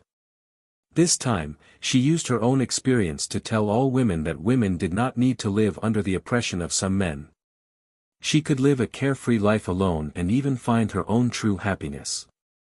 She was despised by her ex-husband and divorced decisively. After that, she became one of the owners of the cloth business on her own. Finally, she attracted young Marshal Huangfu with her excellence and became young Marshal Huangfu's wife. This woman's experience was a legend in itself. Many women had gained strength from her. Later generations, historians had analyzed that Yunqing had always been one of the most prosperous cities in the Republic of China for women's rights. A large part of this was due to young Marshal Huangfu's wife. When Yunqing entered the snowy season, there was good news in the marshal's mansion. Young Marshal Huangfu's wife was pregnant. This made young Marshal Huangfu's wife very happy. She was afraid that Gu Xingyin would be bored, so she specially invited Lady Zhao to stay with her daughter every day. Now, Madame Zhao could no longer afford to live in that rented courtyard. Gu Xingyin bought a Western-style building not far from the marshal's fu for her. If she misses her daughter, she can come over at any time. In September of the following year, Gu Xingyin gave birth to a chubby boy. The marshal was so happy that he held a banquet for 3 days outside the marshal's residence. At this time, the weather was already a bit cold. Huangfu Qi walked into the room. Gu Xingyin is not out of confinement yet, the child is carried out by the marshal's wife. The maid in the room sensibly walked out. Huangfu Qi sat by the bed and looked at his wife who seemed to be in a good mood. "Are you tired?" Gu Xingyin shook her head. She had been lying down like this every day. How could she feel tired? You don't seem to like Yuan. Gu Xingyin was a little confused. Yuan was the child's nickname. These days, this man rarely held his son. When he saw his son, there was not much joy on his face. Huang Fuqi did not answer, but said, let's not have children in the future, okay? One is enough. Gu Xingyin was not obsessed with this and said softly, it depends on fate. Huang Fuqi gently leaned his head on his wife's chest. He remembered the day when Ruohua gave birth. Basins of blood were brought out and the miserable cries in the room. It was enough to experience such a thing once. He was distressed. Chapter 582. Marshal Huangfu's wife, Yan Ruohua. She was a legendary woman in the modern history of the Republic. She remarried and entered the Huangfu family at that time. When no one thought highly of her, she successfully made everyone in the Huangfu family accept her. Her love with Huang Fuqi also made many young girls who liked romance in later generations cry out in joy. It was simply a modern version of the overbearing young Marshal Huang Fuqi falling in love with me. It was said that Huang Fuqi fell in love with her at first sight. When they met again, he directly took her home. How much did Huang Fuqi dote on his wife? It was said that he had seen the pain of his wife giving birth once. In order not to let his wife feel that pain again, he actually did not have a second child in his life. In his life, he only had one woman, Yan Ruohua. In that era when it was common for men to have multiple wives and concubines, in that era when it was good to have many children. His actions had simply shattered everyone's understanding. How many people could be so affectionate, even 100 years later? Yan Ruohua's legend did not only lie in this. Speaking of this, it was necessary to mention the pen name she had used before, Lin Jinka. In the eyes of all women, Lin Jinka was without a doubt a god. A god in the fashion industry, a god who led women to confidence and freedom. In that era of rigid aesthetics, she created her own unique Yen style and collaborated with Baiyun Textiles to create the clothing brand Yen. It was said that in that era, as long as the Yen brand released a new style of clothing, it would inevitably be crazily fought over by everyone in Yuncheng. Even today, 100 years later, the Yen brand was still an internationally renowned female clothing brand and had a pivotal position in the fashion industry. She was not only a fashion designer, but also the first woman in the modern history of the Republic to call for women to know how to live for themselves. After becoming the wife of the young marshal, she took advantage of her status and established a women's mutual aid committee in Yuncheng. This was also the first organization in the history of the Republic to be established to fight for the interests of women. Later, this committee gradually developed into the Women's Rights Protection Association. The first women's movement in the Republic was launched under her leadership. At that time, scholars did statistics and found that among the 40 cities in the Republic, women in Yuncheng had the highest status among all the cities. Women in Yuncheng also had the highest rate of working outside the home. Yan Ruohua lived to the age of 78. When she left, all the people in Yun City spontaneously followed her coffin around the entire city. That day, not a single shop in Yun City was open for business, and the traffic on the road was paralyzed. Another legendary story was that less than 3 days after Madame Yan Ruohua's death, old Marshal Huang Fuqi, who had always been healthy, called all of his children and grandchildren over. After he finished telling them about his will, he said, I should go look for her. Otherwise, she won't be happy waiting for me alone. Then, he closed his eyes peacefully. This was just a rumor. Other than old Marshal Huang Fuqi's family, no one could prove its authenticity. However, old Marshal Huang Fuqi's lifelong love for Madame Yan Ruohua was acknowledged by everyone. The story of the Republic of China came to an end. This is the longest story I've ever written. It's actually 40,000 words long. It was also the story that he had written the most stagnant. At his worst, he had only written 1,000 words in 2 hours. Gigi knew that there were a lot of shortcomings in this story, and this kind of theme was a particularly big challenge for me. I'm very happy to be able to bring it to a complete end.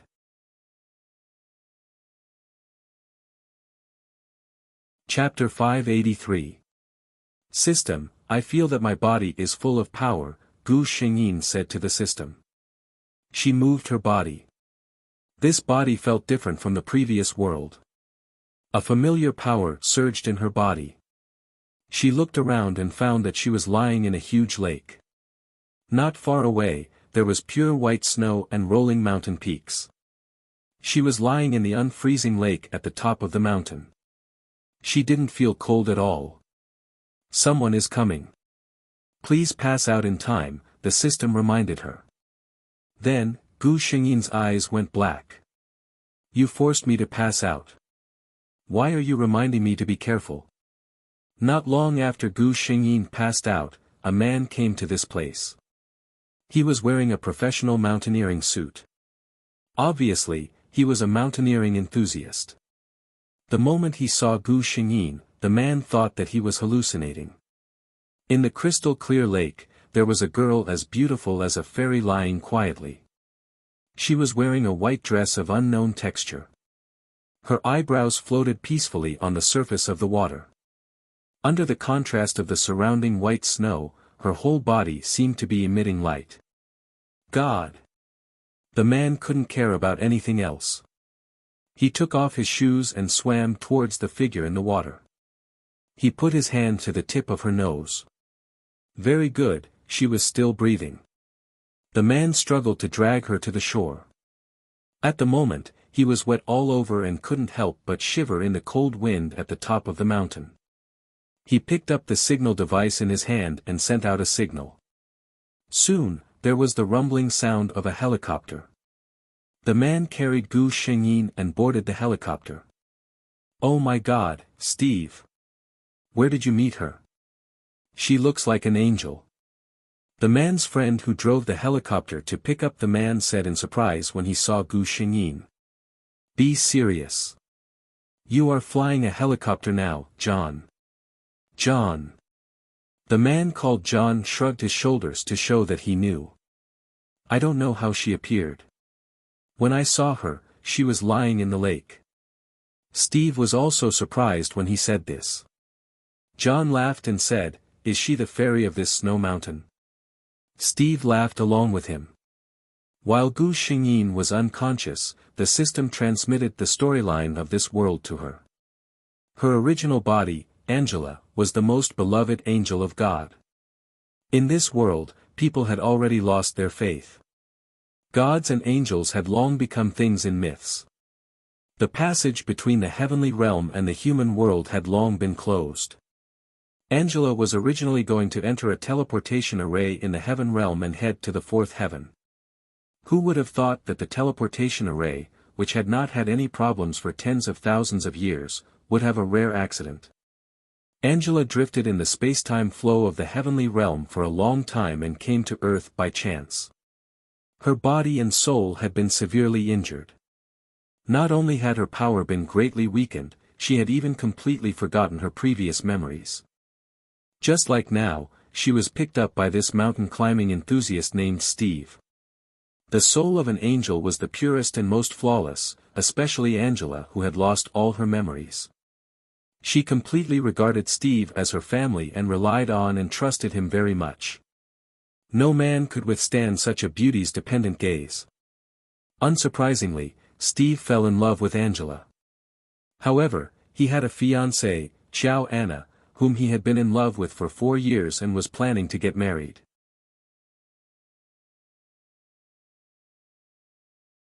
Chapter 584. Xiao Anna was a very nice woman. She was gentle, virtuous and loved Steve very much. In the beginning, she treated Angela very well.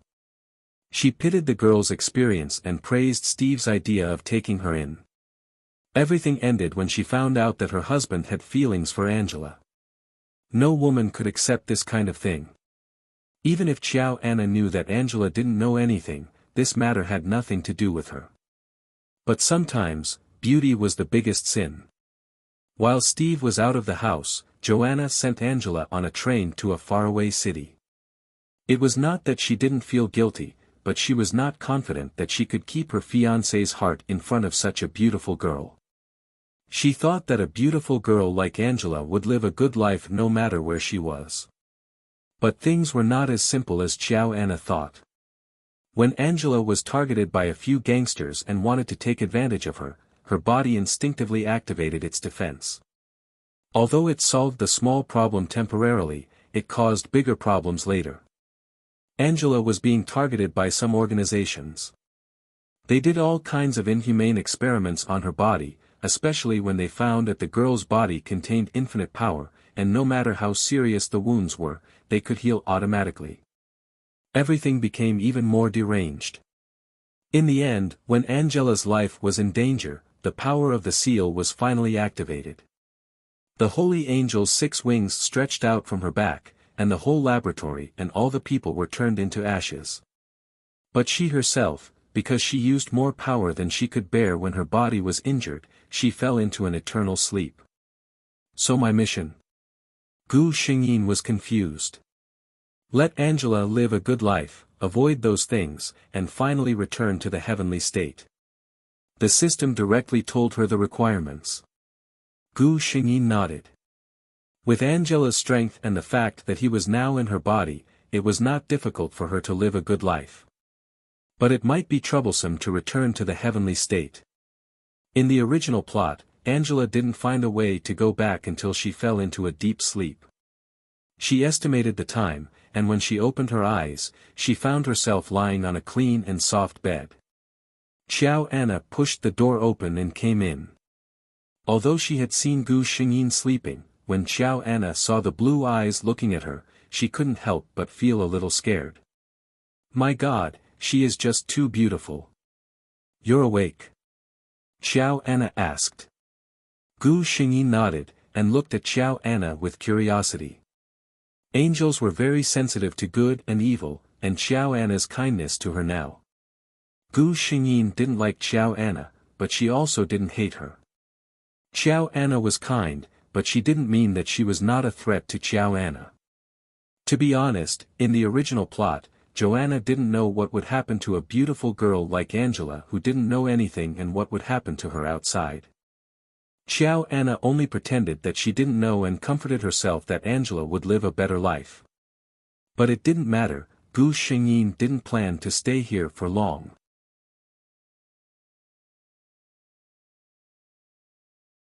Chapter 585. Joanna felt that she could not hold her gaze anymore. How could she be so cute?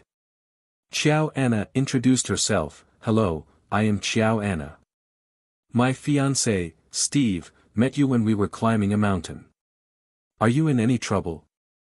Gu Xingyin frowned without thinking. After a long time, she answered, Angela. Angela, which meant angel. Many parents would give their daughter such a name, but Joanna felt that no one was more suitable than the girl in front of her.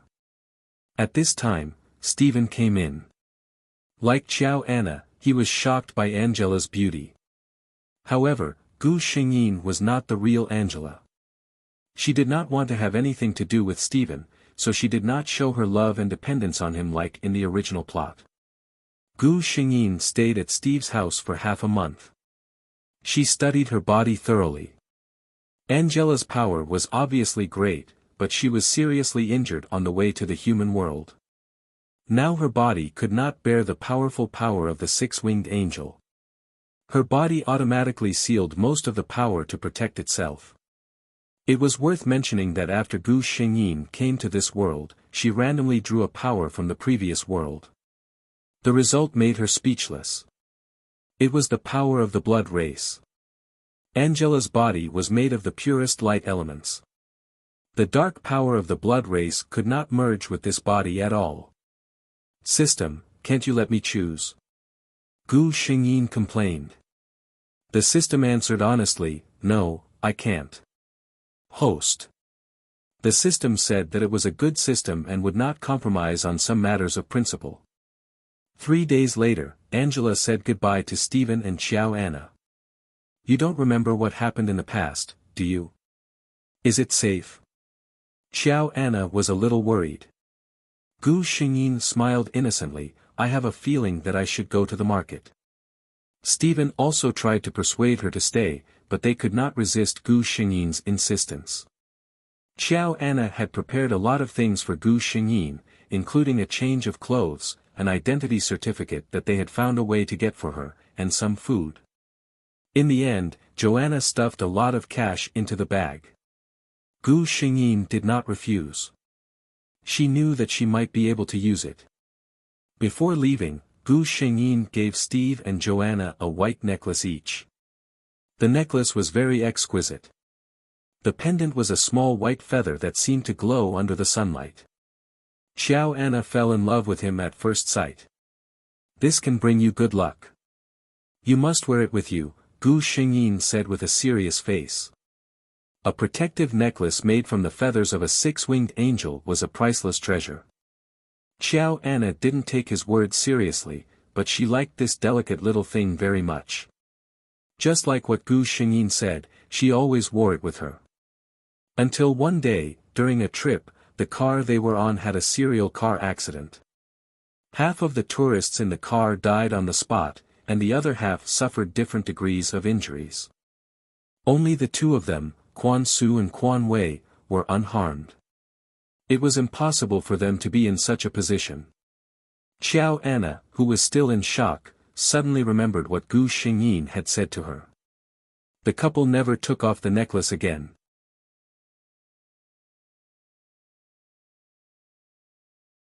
Chapter 586.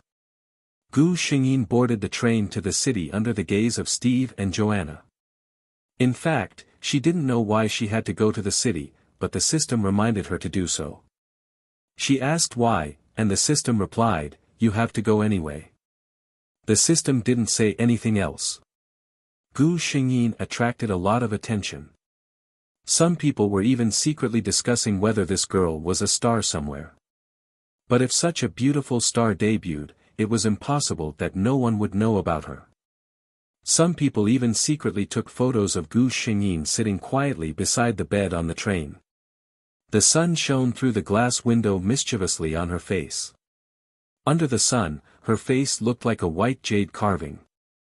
Any random photo was more shocking than those carefully edited photos of stars. A post went viral on the internet. It was a very simple post. Today on the train, I felt like I met an angel. Below was a photo. It was the photo of Gu Xingyin with her eyes half closed and the sun shining on her body. It was only a side view, but it was enough to show her breathtaking beauty. In just over an hour, the post was reposted countless times. Many people expressed their disbelief. This photo had definitely been polished and polished. If you have the ability, post the original photo. The person who posted the post was unhappy. I posted the original photo, but you don't believe me. She walked up to Gu Xingyin and politely asked her if she could take a few photos of her and post them on the internet. After all, it was okay that she had just posted a side view. If she wanted to post a picture of her face, she had to get Gu Xingyin's permission. Gu Xingyin raised her head and looked at her curiously. When she knew the purpose of her visit, she showed a slightly shy smile and nodded gently. The woman couldn't help but cover her chest when she saw the smile. God, why did a girl of the same gender make her heart beat faster and she couldn't breathe? The last time she felt like this was when she saw her idol for many years. No, the feeling wasn't even this strong back then. She returned to her seat absent-mindedly. She thought in despair, could it be that she was actually gay? It was not only this woman who was shocked by Gu Xingyin's smile. When Gu Xingyin revealed that smile, the entire carriage became quiet weirdly. Then, those who were waiting for a follow-up discovered that the person who had sent the original message had sent several more messages. You're saying that this is a photo that has been edited? Now, I'll show you the one I just took. Oh, my phone is the super popular model. Below were, pictures, pictures, pictures. It was obvious that the photos were taken with a low-resolution phone. They could still see the scenery outside the car window. One of the photos even showed the foot of the passenger behind Gu Xingyin. The only thing that didn't change was Gu Xingyin's face, which was so beautiful that it didn't belong to this world. The onlookers went crazy, and this news was pushed to the front page in a short time. Some people even asked her which train she was on and asked her to go and watch. Gu Xingyin was so angry that he was caught off guard. In a distant city, in a 100-story building, a handsome man in a black suit was reading the news. No matter what price it takes, we must sign her to our company.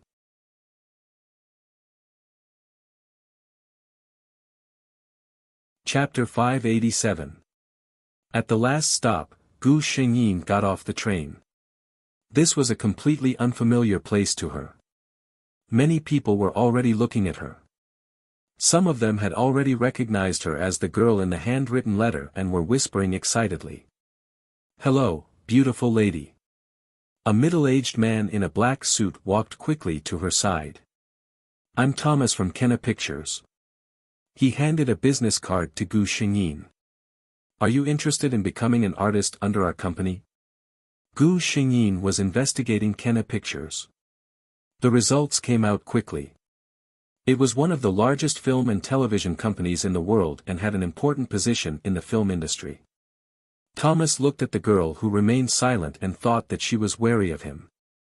He took out his phone and tapped on it a few times. Then, he showed Gu Xingyin a page. "The person on this page is me. You don't have to worry that I'm a bad person." Then, he said considerately, "Or, if you feel hesitant, you can ask your guardian for help. This girl looks so young. She shouldn't be 18 years old yet." Thomas thought. When he said this, he was full of confidence. Ordinary people couldn't refuse an invitation from Kenna Pictures. "No need." Gu Xingyin finally said, "I don't have a guardian. I can make my own decisions." Her voice was clear and gentle. When she spoke, it was like singing a hymn. Thomas's mind went blank for a moment. In his mind, he started to think about the development path for this girl. "That's great," Thomas said. "What do you mean?" Gu Xingyin tilted her head and winked mischievously. "I want to know what kind of conditions you will give me." Thomas was shocked by this cute tilting head and covered his heart. Oh my God. After he said that, he didn't feel awkward at all. "If you don't mind, we can talk about it at our headquarters." Gu Xingyin got into Thomas's car. As soon as the car left, someone rushed over. How did Kenna's men move so quickly? Damn it.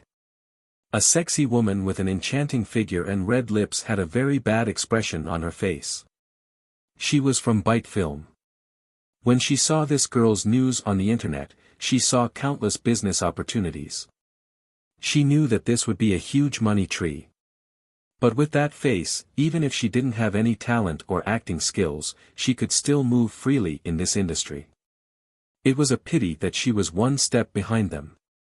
The woman with red lips cursed, got in the car and left. Gu Xingyin accepted the invitation of this man called Thomas because when she was on the train, she suddenly felt a very subtle energy being transmitted into her body.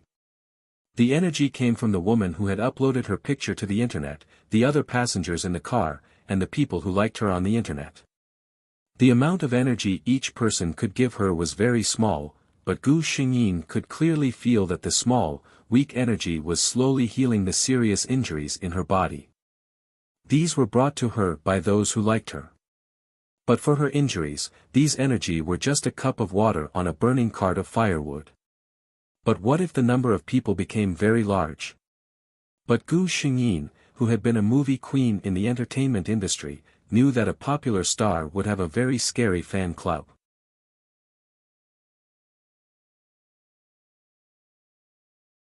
Chapter 588. The amount of energy that each person could give her might not be much. 10 people, 100 people, 1,000 people, it might not be much either. But what if there were 10,000 people? What if there were 100,000 people? What if there were 1 million, 10 million, or even 100 million people? Gu Xingyin's mission was to make sure that Angela had a good life. Then, healing the injuries on this body and recovering her strength was also one of the missions. Gu Xingyin told the system about her conjecture.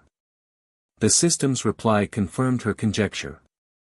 Originally, the power of faith was the best energy for an angel. But now that the world had lost its gods and people no longer had faith, they could only use another method. Everyone knew that humans loved their idols crazily. This kind of love, in essence, was somewhat similar to the power of faith. It was just that this kind of love could not be compared to the purity of the power of faith. The effect of this kind of love was also very different from the power of faith. But, this was already very good. At least Gu Xingyin saw a hope of recovering from her injuries. Say, if the identity of an angel was announced, the humans would gather their faith again. How was that possible? Gu Xingyin did not need to think to know that if she really did that, what awaited her would not be the power of faith, but some government or non-government organization that would detain and research her. Just like Angela in the original storyline. Along the way, Gu Xingyin was communicating with the system, so she did not say anything. Thomas, who was always very talkative, did not know why he was sitting beside her. At this time, it should be the best time to get closer to her. But when he saw this girl sitting there quietly without doing anything, he had an inexplicable feeling that he did not dare to disturb her. It was as if he would be committing an unforgivable crime if he disturbed her. Gu Xingyin knew why. Angela was a six-winged angel, even if she did not show her wings and retracted her holy light. But there was no way to completely retract the holy aura that belonged to a high-grade angel. Even if only a little was leaked, it was enough to make any mortal not dare to blaspheme. Of course, she couldn't tell Thomas about this, but Thomas had already found the reason by himself. Some of the top celebrities had their own unique aura. Sometimes, when you looked at a group photo, you would know that even though it was a group photo of two people, sometimes you would completely ignore the other person. This was the power of the aura. However, the aura of those celebrities was mostly formed through constant experience or after they had been famous for a long time. Could it be that this girl was born with such an aura? Thomas felt that he had really picked up a treasure. "We are here, Miss Angela." Thomas got out of the car first and opened the door for Gu Xingyin. After half an hour, Thomas learned Gu Xingyin's name. Kenna Pictures was located in the busiest commercial center of York City. Companies that could own an independent office building here were all existences with great influence in the world. Gu Xingyin raised his head to take a look before following Thomas into the company. Along the way, many fashionably dressed people greeted Thomas with smiles on their faces. If an ordinary person was here, he or she would have screamed out loud. This was because these people were all people who could be seen on the big screen often.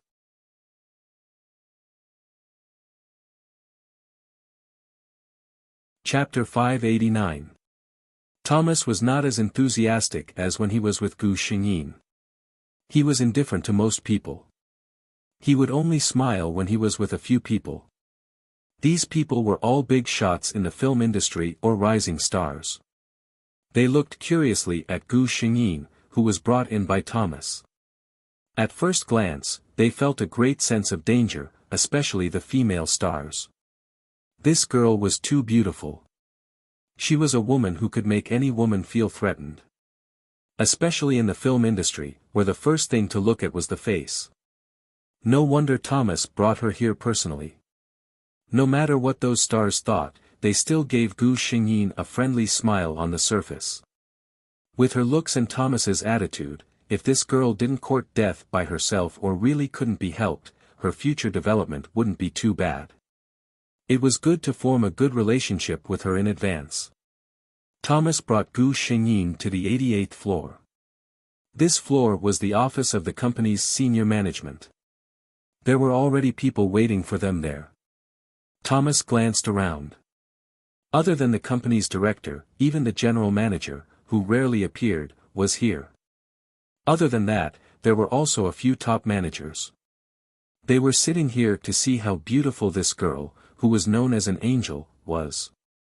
The moment Gu Xingyin entered the office, they all held their breaths. After that, Kate, the top manager of Kenna Pictures, recalled, "When I saw Angela for the first time, I felt that the narrow office was suddenly lit up." She had said more than once that her biggest regret in life was not being able to be Angela's manager. An artist like her could bring a manager to the top of the world. Originally, the company had received orders from the big boss to sign this girl at all costs. Initially, these people still had some complaints in their hearts. That boss didn't know much about the entertainment industry, so he should at least let them take a look first, right? However, the moment they saw this girl named Angela, they understood what their boss was thinking. For such a girl, if Kenna's action was a little slower, there would be other companies that couldn't wait to throw out all kinds of generous conditions to beg her to sign a contract. Everything went smoothly. Even Gu Xingyin didn't expect that the company would be willing to give her such good conditions. If it wasn't for the system's confirmation that these documents and contracts were all real and had legal effect, anyone else would have suspected that this was a trap that Kenna had dug for them. Then, she chose her manager. Usually, the company would directly assign managers to artists. The big managers could even choose their own artists. When it came to Gu Xingyin, all of Kenna's top managers were there for her to choose from. This time, Thomas enjoyed the advantage of being close to her. Gu Xingyin looked at all the managers and chose him, who she was most familiar with, without hesitation. The others gritted their teeth in anger. They secretly hated themselves for not being willing to lower themselves to pick up an unknown girl after the company had issued that order. Now that they thought about it, they had missed a big money tree. Of course, they just felt a little regretful. Not long after, they beat their chests and stamped their feet.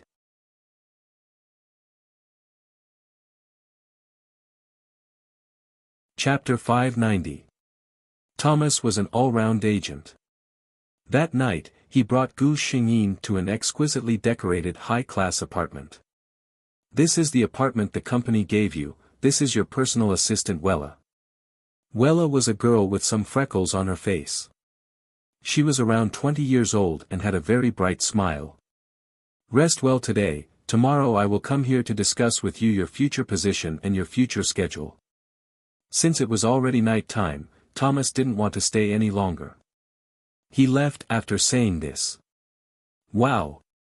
Miss Angela, this is the company's arrangement for an A-list artist." Wella looked at Gu Xingyin excitedly. If you looked closely, you could see a trace of envy in her eyes. This Miss Angela didn't even look 20 years old. She had such a high starting point. The artists in the company, which one of them didn't debut many years ago and fight to get to where they were now? Gu Xingyin looked at her and smiled without saying anything. This Wella, to be sent by Kenna to be her personal assistant, she couldn't be as simple as she looked. "You can call me Angela in the future, I hope we can work together happily."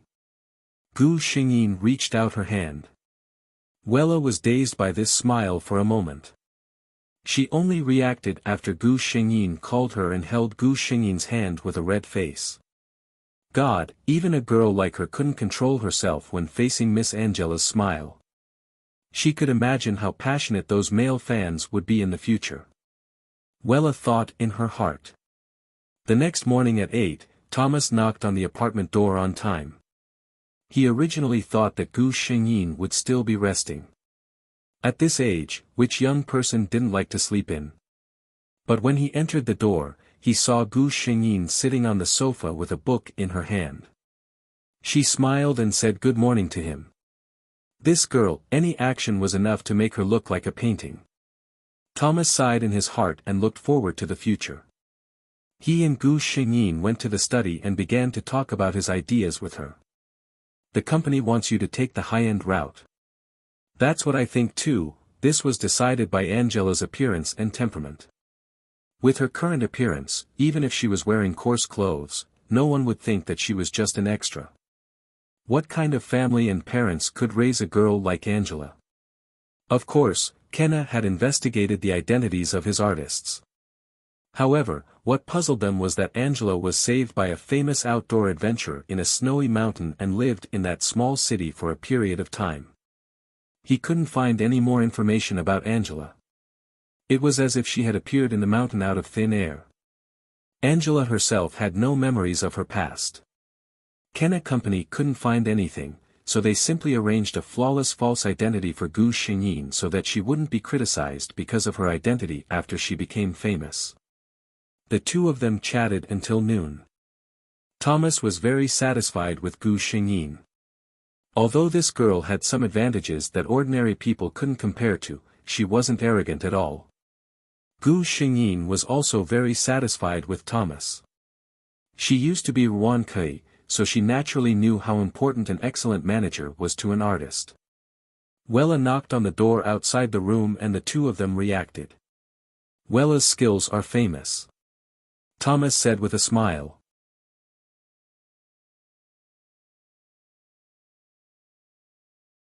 Chapter 591. At night.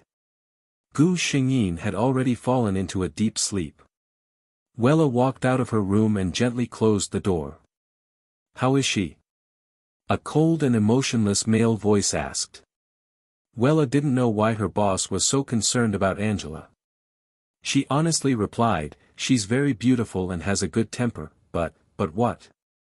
Wella's voice was a little strange. She seems to be unfamiliar with some common-sense things. This was something that had always puzzled her. But thinking about how she said that she had lost her memory, this was also reasonable. "Take good care of her." That male voice only said this one sentence. After Wella left, in the darkness, there was a low sigh with longing. Gu Xingyin didn't know this. The system also didn't tell her this.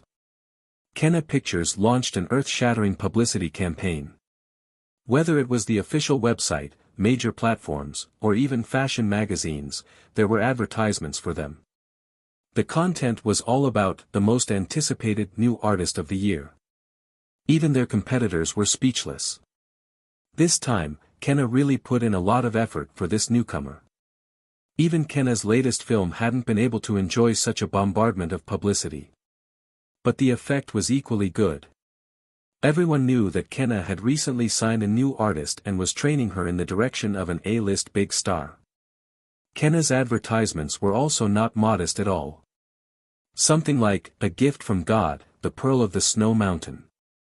Gu Xingyin was a little embarrassed. Kenna's move was really enough to whet the appetite of others. Almost everyone was looking forward to what kind of female artist they were boasting about. What kind of person was she?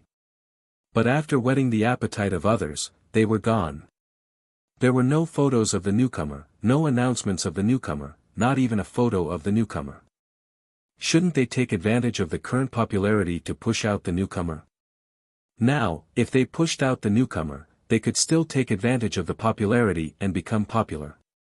If they kept whetting the appetite of the masses, when the newcomer appeared, it wouldn't be able to satisfy people's expectations. Just the spittle alone could probably drown a person. Many people said that there were only two possibilities for Kenna to do this. 1. The higher-ups made a mistake in their decision. 2. They had great confidence in their new artist. With Kenna's status, the possibility of the former was very small. Then, it was very likely to be the latter.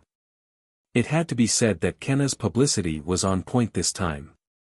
Regardless of whether it was in their handwriting, major platforms, or newspapers and magazines, they were all discussing Kenna, a newcomer who was said to have a great background.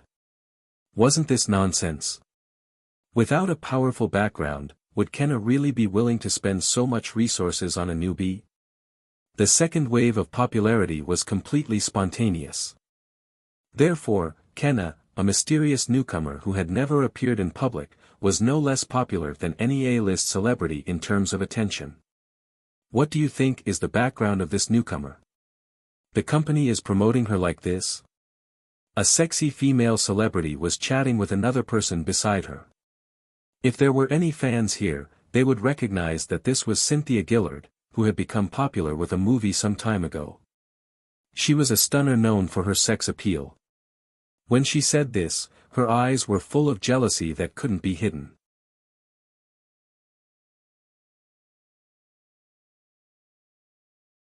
Chapter 592. The actress opposite her was even more famous than her. She was Modis Dawson, the top actress of Kenner who had won an Oscar. Modis Dawson did not say much after hearing Gerard's words. She had some guesses about the newcomer's identity. She was probably the girl that Thomas had brought over personally that day.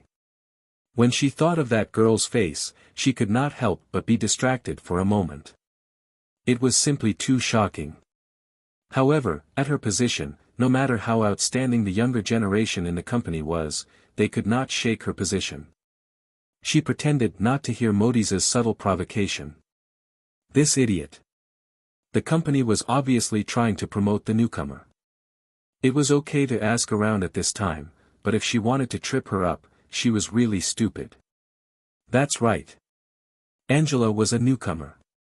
Even within the company, other than a few higher-ups who knew about her, her identity was also a mystery. Gu Xingyin was preparing for this body's first movie. The annual blockbuster that Kenner was investing in was aiming for an Oscar. This movie was Kenner's most expensive movie of the day. The cast was even more luxurious. Most of them were signed artists under Kenner. There were also a few supporting actors who were hired from other places. Modis Dawson was the female lead of this movie. The male lead was also Augustus Monroe, who had won an Oscar before. He was one of the dream lovers of all women in the world. The director, Ken Peter, was in a bad mood. He had spent a lot of effort on this movie. He was also the one who had selected the actors. However, just as he was about to settle on the role, the biggest investor of the movie, Kenner Fortress, came in. It would have been fine if it was just a casual role. However, they wanted a very important supporting role in the entire movie. This was an epic fantasy movie based on the novel of the same name. The role that Kenner wanted was the first villain in the movie, a stunning beauty. His original choice was the most beautiful person in romance, who had been voted by the audience and media as the most beautiful person. This was because the character herself was the most beautiful person. A smile from the princess in the movie could make 100 flowers bloom. How could such a character be so easily replaced by someone else? He even quarreled with the investor because of this. However, the investor, who was usually very easy to talk to, was surprisingly stubborn this time. He repeatedly emphasized that the candidate they sent this time was definitely in line with the character of the princess. Well, in the end Peter gave in and agreed to let them bring someone over for him to look at. But that was all. If he didn't think it was suitable, he would never let people appear in his movies. The main cast of the movie had already received the news. Some of the smarter ones had already roughly guessed the identity of this heaven-sent actor. The only person who could force Peter to give in and was also a newcomer was probably Kenna, the newcomer who had been hidden so well. Quite a few people were waiting there to watch. What exactly did the other party look like, to actually have such great ability? The door opened, and everyone's gaze turned towards it. The one who came out was Thomas's signature smiling face. Everyone is welcoming me with such a big formation. Everyone rolled their eyes in their hearts. Old man, go away. We want to see the person behind you. Then, the person they were looking for finally appeared behind Thomas. Everyone turned their attention to her once again. However, the person who came in was wearing a thick hoodie. The wide hood covered his face and a pair of huge sunglasses. They couldn't see anything at all.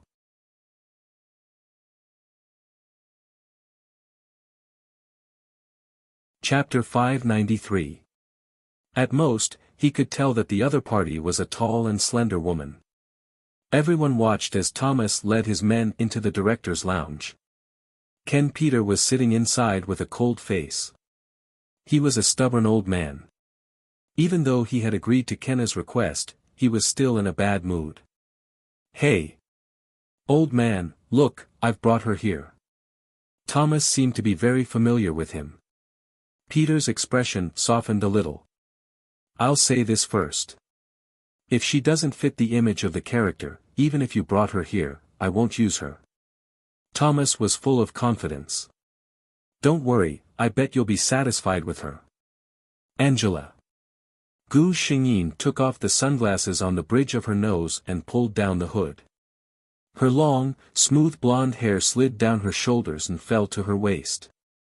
Peter poured himself a glass of water casually and glanced at Gu Xingyin's direction. It was this one glance that caused him to be stunned.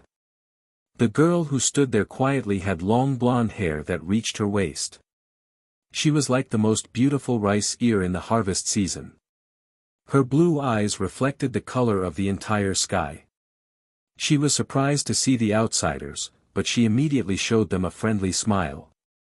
Joshua felt that at that moment, he heard the sound of flowers blooming in his heart. This was the description of the male protagonist, Joshua, when he first met Princess Utana in the original novel. Peter felt that the beautiful princess must have walked out of the script and appeared in front of him. Ken. My old man, your shoes are in trouble. Thomas's gloating voice woke him up. The water in the quilt overflowed and flowed onto his shoes. But Peter didn't care about this. He put the quilt on the table and wiped his hands with a tissue. He walked to Gu Xingyin excitedly. What's your name? He asked. Angela. Angela, good name. He reached out his right hand to Gu Xingyin. I wish us a happy cooperation. Was this considered overboard?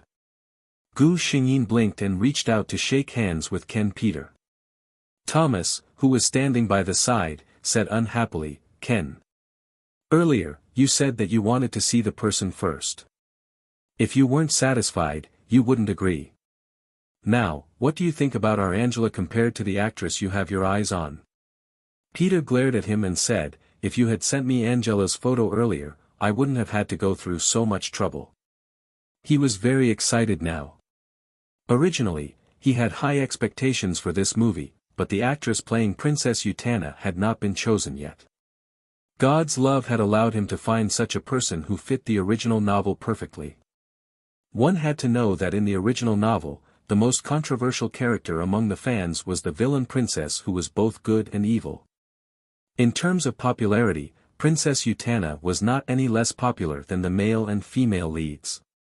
A smile appeared on Thomas's face. He knew that as long as Angela was here, that perfectionist Ken would not have any objections. No one else could fit Princess Utana's image as well as Angela.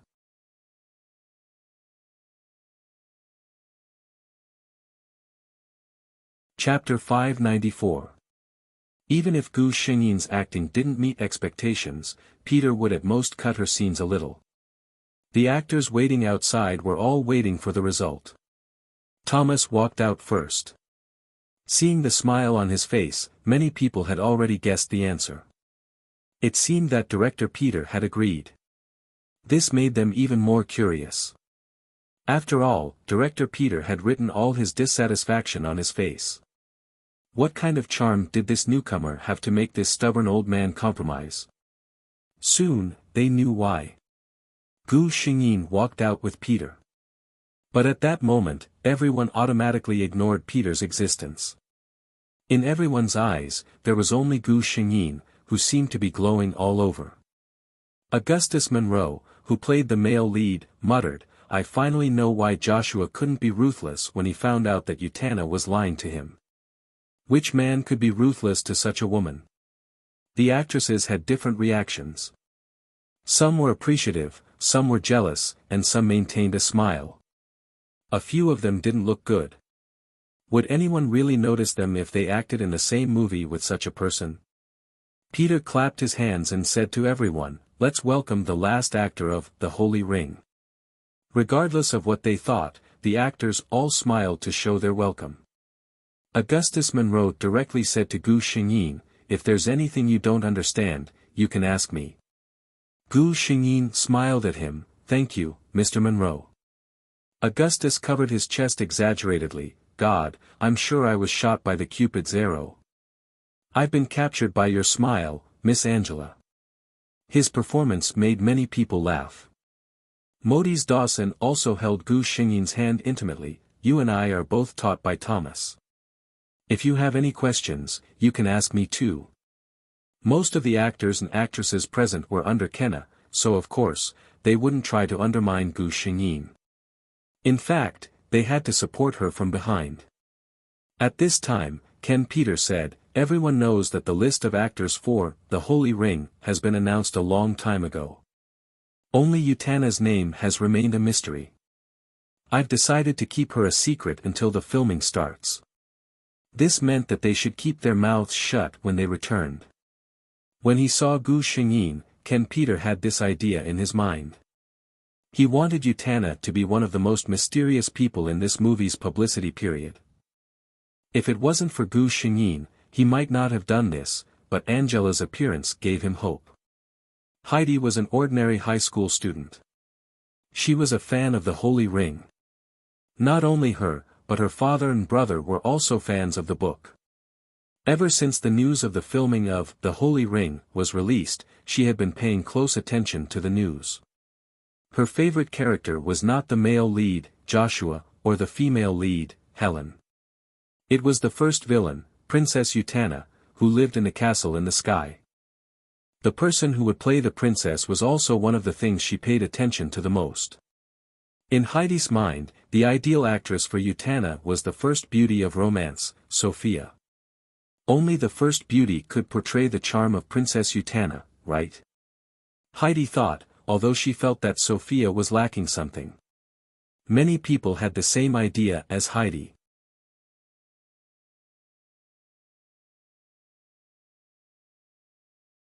Chapter 595. After dinner today, she habitually opened the official website of The Holy Ring. She found that it was flooded with comments.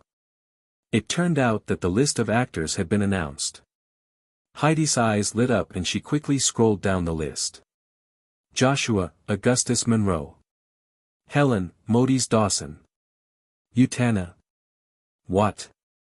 Heidi thought that she had seen wrongly and looked again. That's right, there was a long line of question marks behind the name of Utana. What did this mean?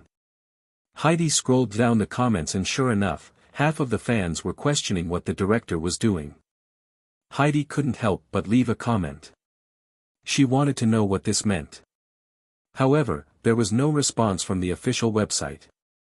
Heidi logged in and found that it was also flooded with comments. Many fans of The Holy Ring were discussing who would play Utana. The number of fans discussing Utana's role even exceeded the two main leads. At 8:00 in the evening, the official website of The Holy Ring finally responded. The most fitting character of Utana, below the bold title was the words of the director, Ken Peter, good news for the fans of The Holy Ring. We have found the actor who best fits Utana's image. See you on December 1st next year. Below was some information about The Holy Ring, including the costume guide, budget, and so on. However, what the fans were most concerned about was who would play Utana. No. Well, if you don't tell us who it is, a photo will do, right? Also no. They didn't reveal anything and just used the banner of the most fitting character of Utana. All the fans' curiosity was piqued. The most fitting character of Utana? One had to know that in the original work, Utana was called a gift from God to the human world. Her beauty was completely beyond human imagination and she lived in the castle in the sky all year round. She didn't know what was good and evil and only relied on her own preferences.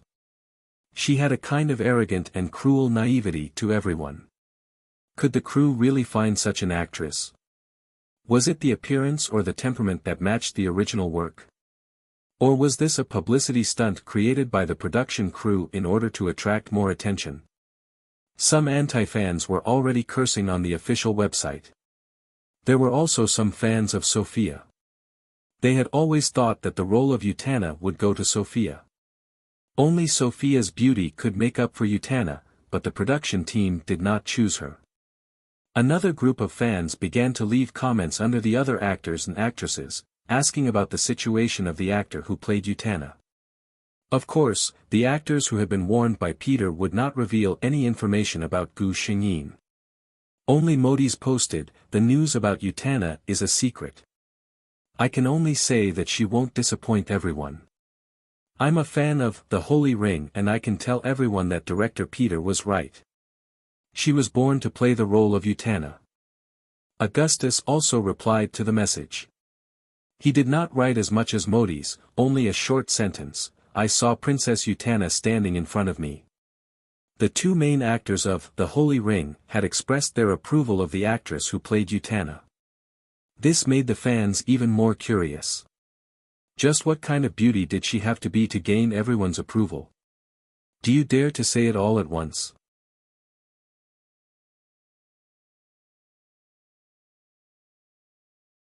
Chapter 596. However, no matter how much the fans roared in their hearts, the entire crew of The Holy Ring did not reveal anything.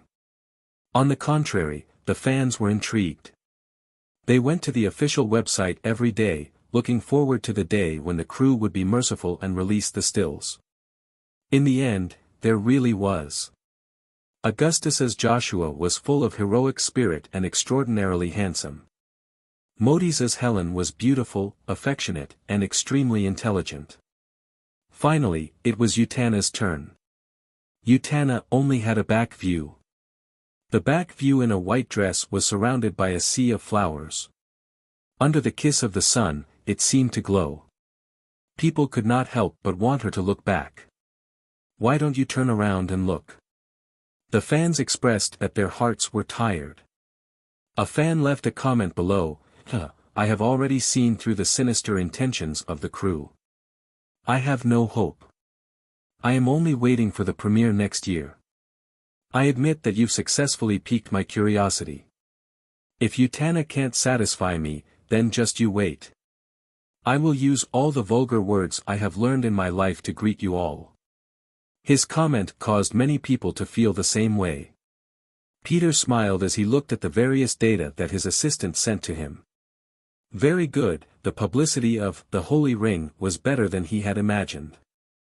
Gu Xingyin began to follow the production crew around the world for filming. What surprised Peter was that at first, he was worried that Angela was a newcomer and might not be good at acting. He had already prepared for her to only be responsible for her beauty. After all, even if she was a vase, as long as she had a face like Angela, there would be a lot of people willing to pay for her beauty. However, some people might be born to eat this bowl of rice. Not only did she have an unattainable beauty, but she also had an aura that ordinary people could not compare to. At the beginning of filming, Angela obviously made all kinds of mistakes. She was clearly at the level of a layman. However, what shocked the director and the other actors the most was that no matter what kind of mistake she made, as long as you corrected her once, she would never make the same mistake a second time. Even Modi's had to sigh when he talked about her. I may be witnessing the rise of a legend. As for Peter, Peter was overjoyed. He originally had high expectations for The Holy Ring, but after seeing Gu Xingyin's performance, he felt that he could set his goal even higher. It was perfect. In the later stages of the movie, no one could see any trace of a newcomer in this girl. Augustus was the one who acted with Gu Xingyin the most. He was even brought into the scene by Gu Xingyin, who was in the zone. He felt that he was Joshua, and the one he loved deeply was the beautiful princess. Augustus looked at Gu Xingyin with more and more infatuation. The crew had already sensed his thoughts, but looking at the other person, it was clear that he had no romantic feelings for Augustus. The officials of The Holy Ring did a good job. Every once in a while, they would release some news so that the fans would continue to pay attention to it and not forget about it. However, Princess Utana, who was the most anticipated, left people with only a back view that caused endless fanciful thoughts. No one, including Gu Xingyin, knew that there was someone who knew her whereabouts in every little bit of her daily life.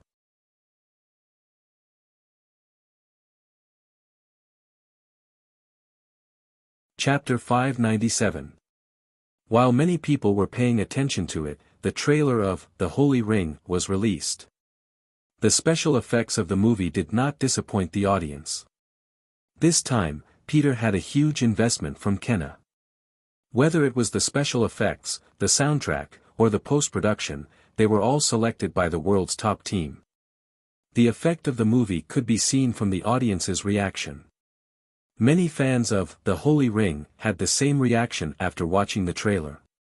Why did the movie have to wait until December to be released? Of course, as everyone expected, the crew once again whetted the audience's appetite. The audience was already familiar with Joshua's and Modi's appearances, but they were still pleasantly surprised by the dynamic trailer. Then, for the first time, the crew was generous with the role of Utana.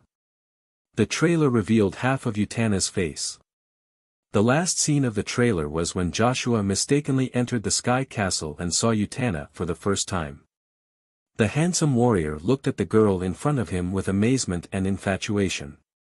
The camera zoomed in and moved up from the other party's skirt. The audience also held their breaths. The gorgeous skirt, the beautiful collarbone, and then the audience saw the delicate outline of the chin and the slightly upturned corners of the lips. When the whole person was about to come out, the scene abruptly stopped. It was said that the day the trailer of The Holy Ring was released, the sales of keyboards in the entire United States suddenly soared. Many emotional fans said, "Peter, you'd better not let me see you before the release of The Holy Ring. Otherwise, you'd better be careful of your personal safety." More people turned their attention to the movie. Some professionals pointed out that the filming of The Holy Ring, this time, based on the special effects and visuals shown in the trailer, could very well become an epic fantasy masterpiece. Fans of the original novel of The Holy Ring expressed that they had been afraid that filming the movie would ruin the novel. However, after watching the trailer, they were filled with anticipation for the movie. I'm a fan of The Holy Ring. Of course, I'm a fan of the novel. Ever since I heard that The Holy Ring was going to be made into a movie, I rejected it because I didn't believe that anyone could film the complete The Holy Ring. However, after I saw the trailer, my thoughts changed. I've watched this trailer more than 10 times, and now I have two thoughts. First, why is there still 3 months until the premiere? Secondly, do you dare to release a picture of my goddess, Utana? While The Holy Ring caused a wave of excitement outside, the filming of the movie was coming to an end. Yeah. The crisp sound of glasses clinking could be heard. The movie was finally completed. As usual, Peter spent a lot of money and invited the actors to the most luxurious 5-star hotel nearby for a meal. Augustus also invited everyone to his house for a party in the evening. The best actor might have his own properties all over the world because he often had to travel all over the world. Of course, no one would refuse. The movie is selling like hotcakes.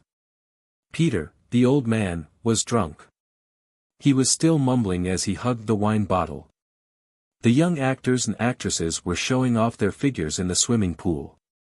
Gu Xingyin didn't particularly like this kind of noisy gathering. She took a glass of wine and leaned on the side to watch them play. Angela. Augustus's voice came from behind her. Hearing his voice, Gu Xingyin felt a headache coming on.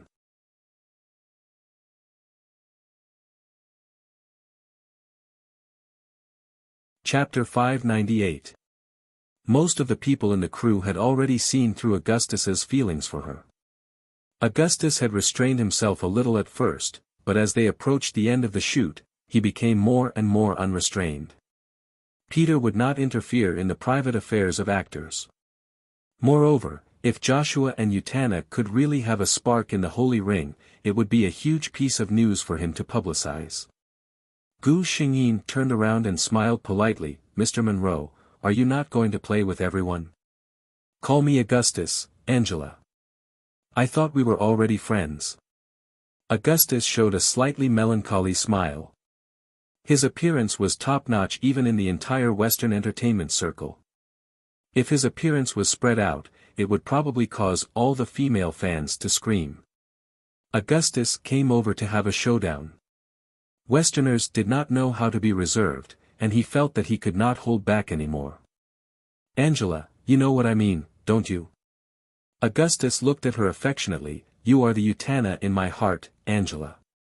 Can I have the qualifications to protect you in the future?" When he said this, his deep green eyes were full of affection that could drown people, making them reluctant to reject him. Gu Xingyin was silent for a moment before saying, "But, there is no result between Utana and Joshua." "I'm sorry, Augustus." The hope in Augustus's eyes dimmed. In fact, he had already expected that Angela did not like him. He pulled out a smile. "There is nothing to be sorry about, Angela. This is something that requires mutual consent." Gu Xingyin appreciated his open-mindedness.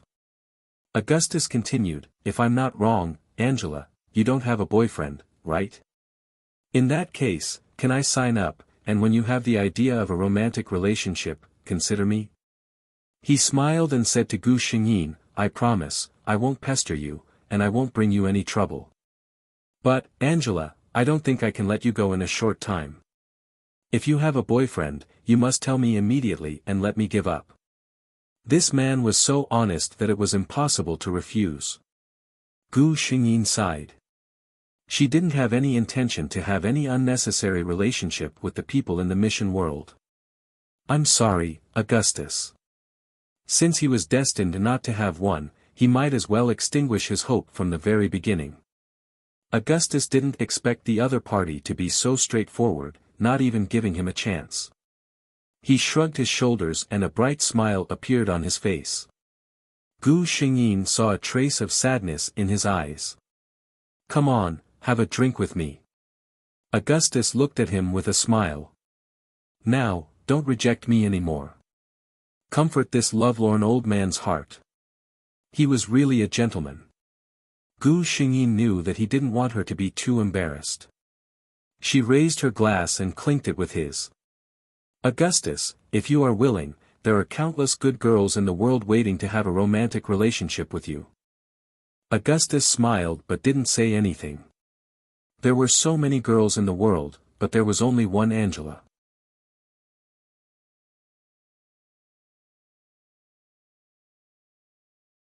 Chapter 599. The next day, the main actors started to say goodbye to each other. They all had their own schedules and it would probably be the premiere when they saw each other again. During this period, the main actors even had to follow the crew to do some promotion for the movie. However, as the most mysterious actress, Gu Xingyin definitely did not need to show up. The next day, she followed Thomas back to York City on a plane. Thomas told her a piece of good news. Because of her special identity, she did not have any activities before the movie was released, so she could rest for 3 months. But she had to be careful in public places where there were many people. Although her face wasn't very well known, Angela's beauty was too eye-catching. Gu Xingyin nodded. If she really did not want others to see through her, it was very simple. A small disguise spell would do. She was not the only artist under Thomas. After giving some instructions, he left in a hurry. Gu Xingyin tidied herself up and got ready to have a good sleep. She even specifically asked Wella not to wake her up the next morning. In the past half a year, she had never had a good rest on set. It was a dreamless night. However, Gu Xingyin immediately realized that something was wrong when she woke up. This was not her room. She opened her eyes. It was pitch black. The thick curtains covered the window, making it impossible to tell whether it was day or night. However, the vision of an angel was not affected. Gu Xingyin clearly saw a man sitting by her bed and looking at her. She immediately became alert. Not to mention anything else, as an angel, even if her body was seriously injured and most of her power was sealed, her vigilance should not be so weak. She did not even notice that she was in a different place in her sleep. Not to mention, even the system did not remind her at all. Right. The system. Gu Xingyin called out to the system in her heart.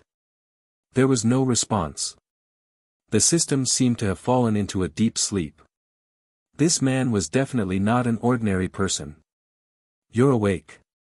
The man's deep voice sounded. Gu Xingyin did not make a sound, but the vigilance in her heart was getting stronger. If he was really an ordinary person, he would not be able to tell whether she was awake or not. The lights in the room were turned on. But the man clearly sat there without moving. In the next second, Gu Xingyin was standing on the ground. Under the bright environment, she could clearly see the man's appearance without any hindrance. He was very young, probably in his 20s. He was very handsome. In terms of appearance, he might be comparable to Augustus, but the two of them had completely different temperaments. Augustus had the kind of gentle and affectionate appearance. When he smiled, he was handsome and charming that no woman could resist. Even Gu Xingyin felt oppressed by this man's aura. This kind of aura could only be possessed by someone who had been in control of everything for a long time. His gaze was cold and indifferent, as if everything was nothing but an ant in his eyes. Who are you? As she said this, Gu Xingyin looked around the room she was in and made a simple judgment. This should be the man's home.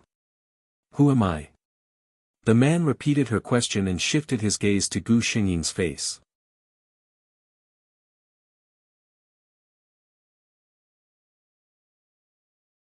Chapter 600. In the end, Gu Xingyin didn't know who this man was. Because when she asked him, he only looked at her with a gentle gaze. Then, he reached out his hand and gently tucked her loose blonde hair behind her head. Then, Gu Xingyin lost consciousness again. In a daze, she heard a man's voice in her ear. Don't let other men get close to you, don't be tempted by other men, I will be angry. When she woke up, she was already in her room. She was wearing the clothes before she went to bed, and there was no trace of anyone entering or leaving the room. Everything that had happened before was like an illusory dream. But Gu Xingyin knew that it wasn't a dream. Those touches were so real, and there was that strange lotus fragrance on the other person's body. She looked at the time, it was already 5:00 in the afternoon. She had slept for a whole day and night. Gu Xingyin got up, and she didn't feel dizzy after sleeping for a long time. Wella was watching TV in the living room. You're finally awake, Angela. Wella greeted her happily. The food is already ready, wait a moment. Wella was about to go to the kitchen, but Gu Xingyin stopped her. Wait a minute, Wella. Gu Xingyin asked, did anyone enter my room while I was asleep? Wella was confused, I was at home the whole time. No. She looked at Gu Xingyin in surprise. Did you lose something, Angela? Although she knew that Wella probably didn't know, Gu Xingyin was still a bit disappointed. She smiled and shook her head. No, I just had a nightmare. It was said that she had 3 months of rest, but Thomas came less than a week later. Of course, he was here to look for Gu Xingyin. Angela, you said that you forgot the past, so I didn't ask you about your talent. Today, Peter contacted me and asked if you would like to try singing the theme song for The Holy Ring. Everyone knew how beautiful Gu Xingyin's voice was. Even when she was filming, a composer in the crew was amazed when he heard her voice. When I heard Angela speak, I was reminded of the singing bird in the fairy tale. It is a bird that sings for God. The composer also tried his best to persuade Gu Xingyin to become a singer. He even said that he was willing to create the most suitable music for her. However, at that time, Gu Xingyin had just started filming The Holy Ring. She didn't want to leave a bad impression on the director, so she didn't accept his offer. She didn't expect that Peter would personally invite her to sing the theme song. Thomas said, it's a composer from the production team of The Holy Ring. After he composed the song, he expressed that he must invite you to sing it. Peter also heard your voice before, and since it would be a good gimmick for you to sing, he agreed to let you give it a try. Thomas couldn't hide the joy on his face. You have to work hard, Angela. This is a rare opportunity. He didn't tell Gu Xingyin that Peter just wanted her to give it a try. If she didn't pass, he would still find a professional singer to sing. For Peter, who wanted everything to be perfect, he would never allow the movie to be ruined by the theme song after so much effort and preparation. You're tuning in to the Han Lee's Wuxia Adventures YouTube channel. We're so grateful for your support, and don't forget to subscribe to join us on this incredible journey through captivating stories. Your generosity through donations truly makes a world of difference, as it's the primary source of revenue that allows me to expand and enhance this channel for you. Thank you from the bottom of my heart for being a part of this adventure.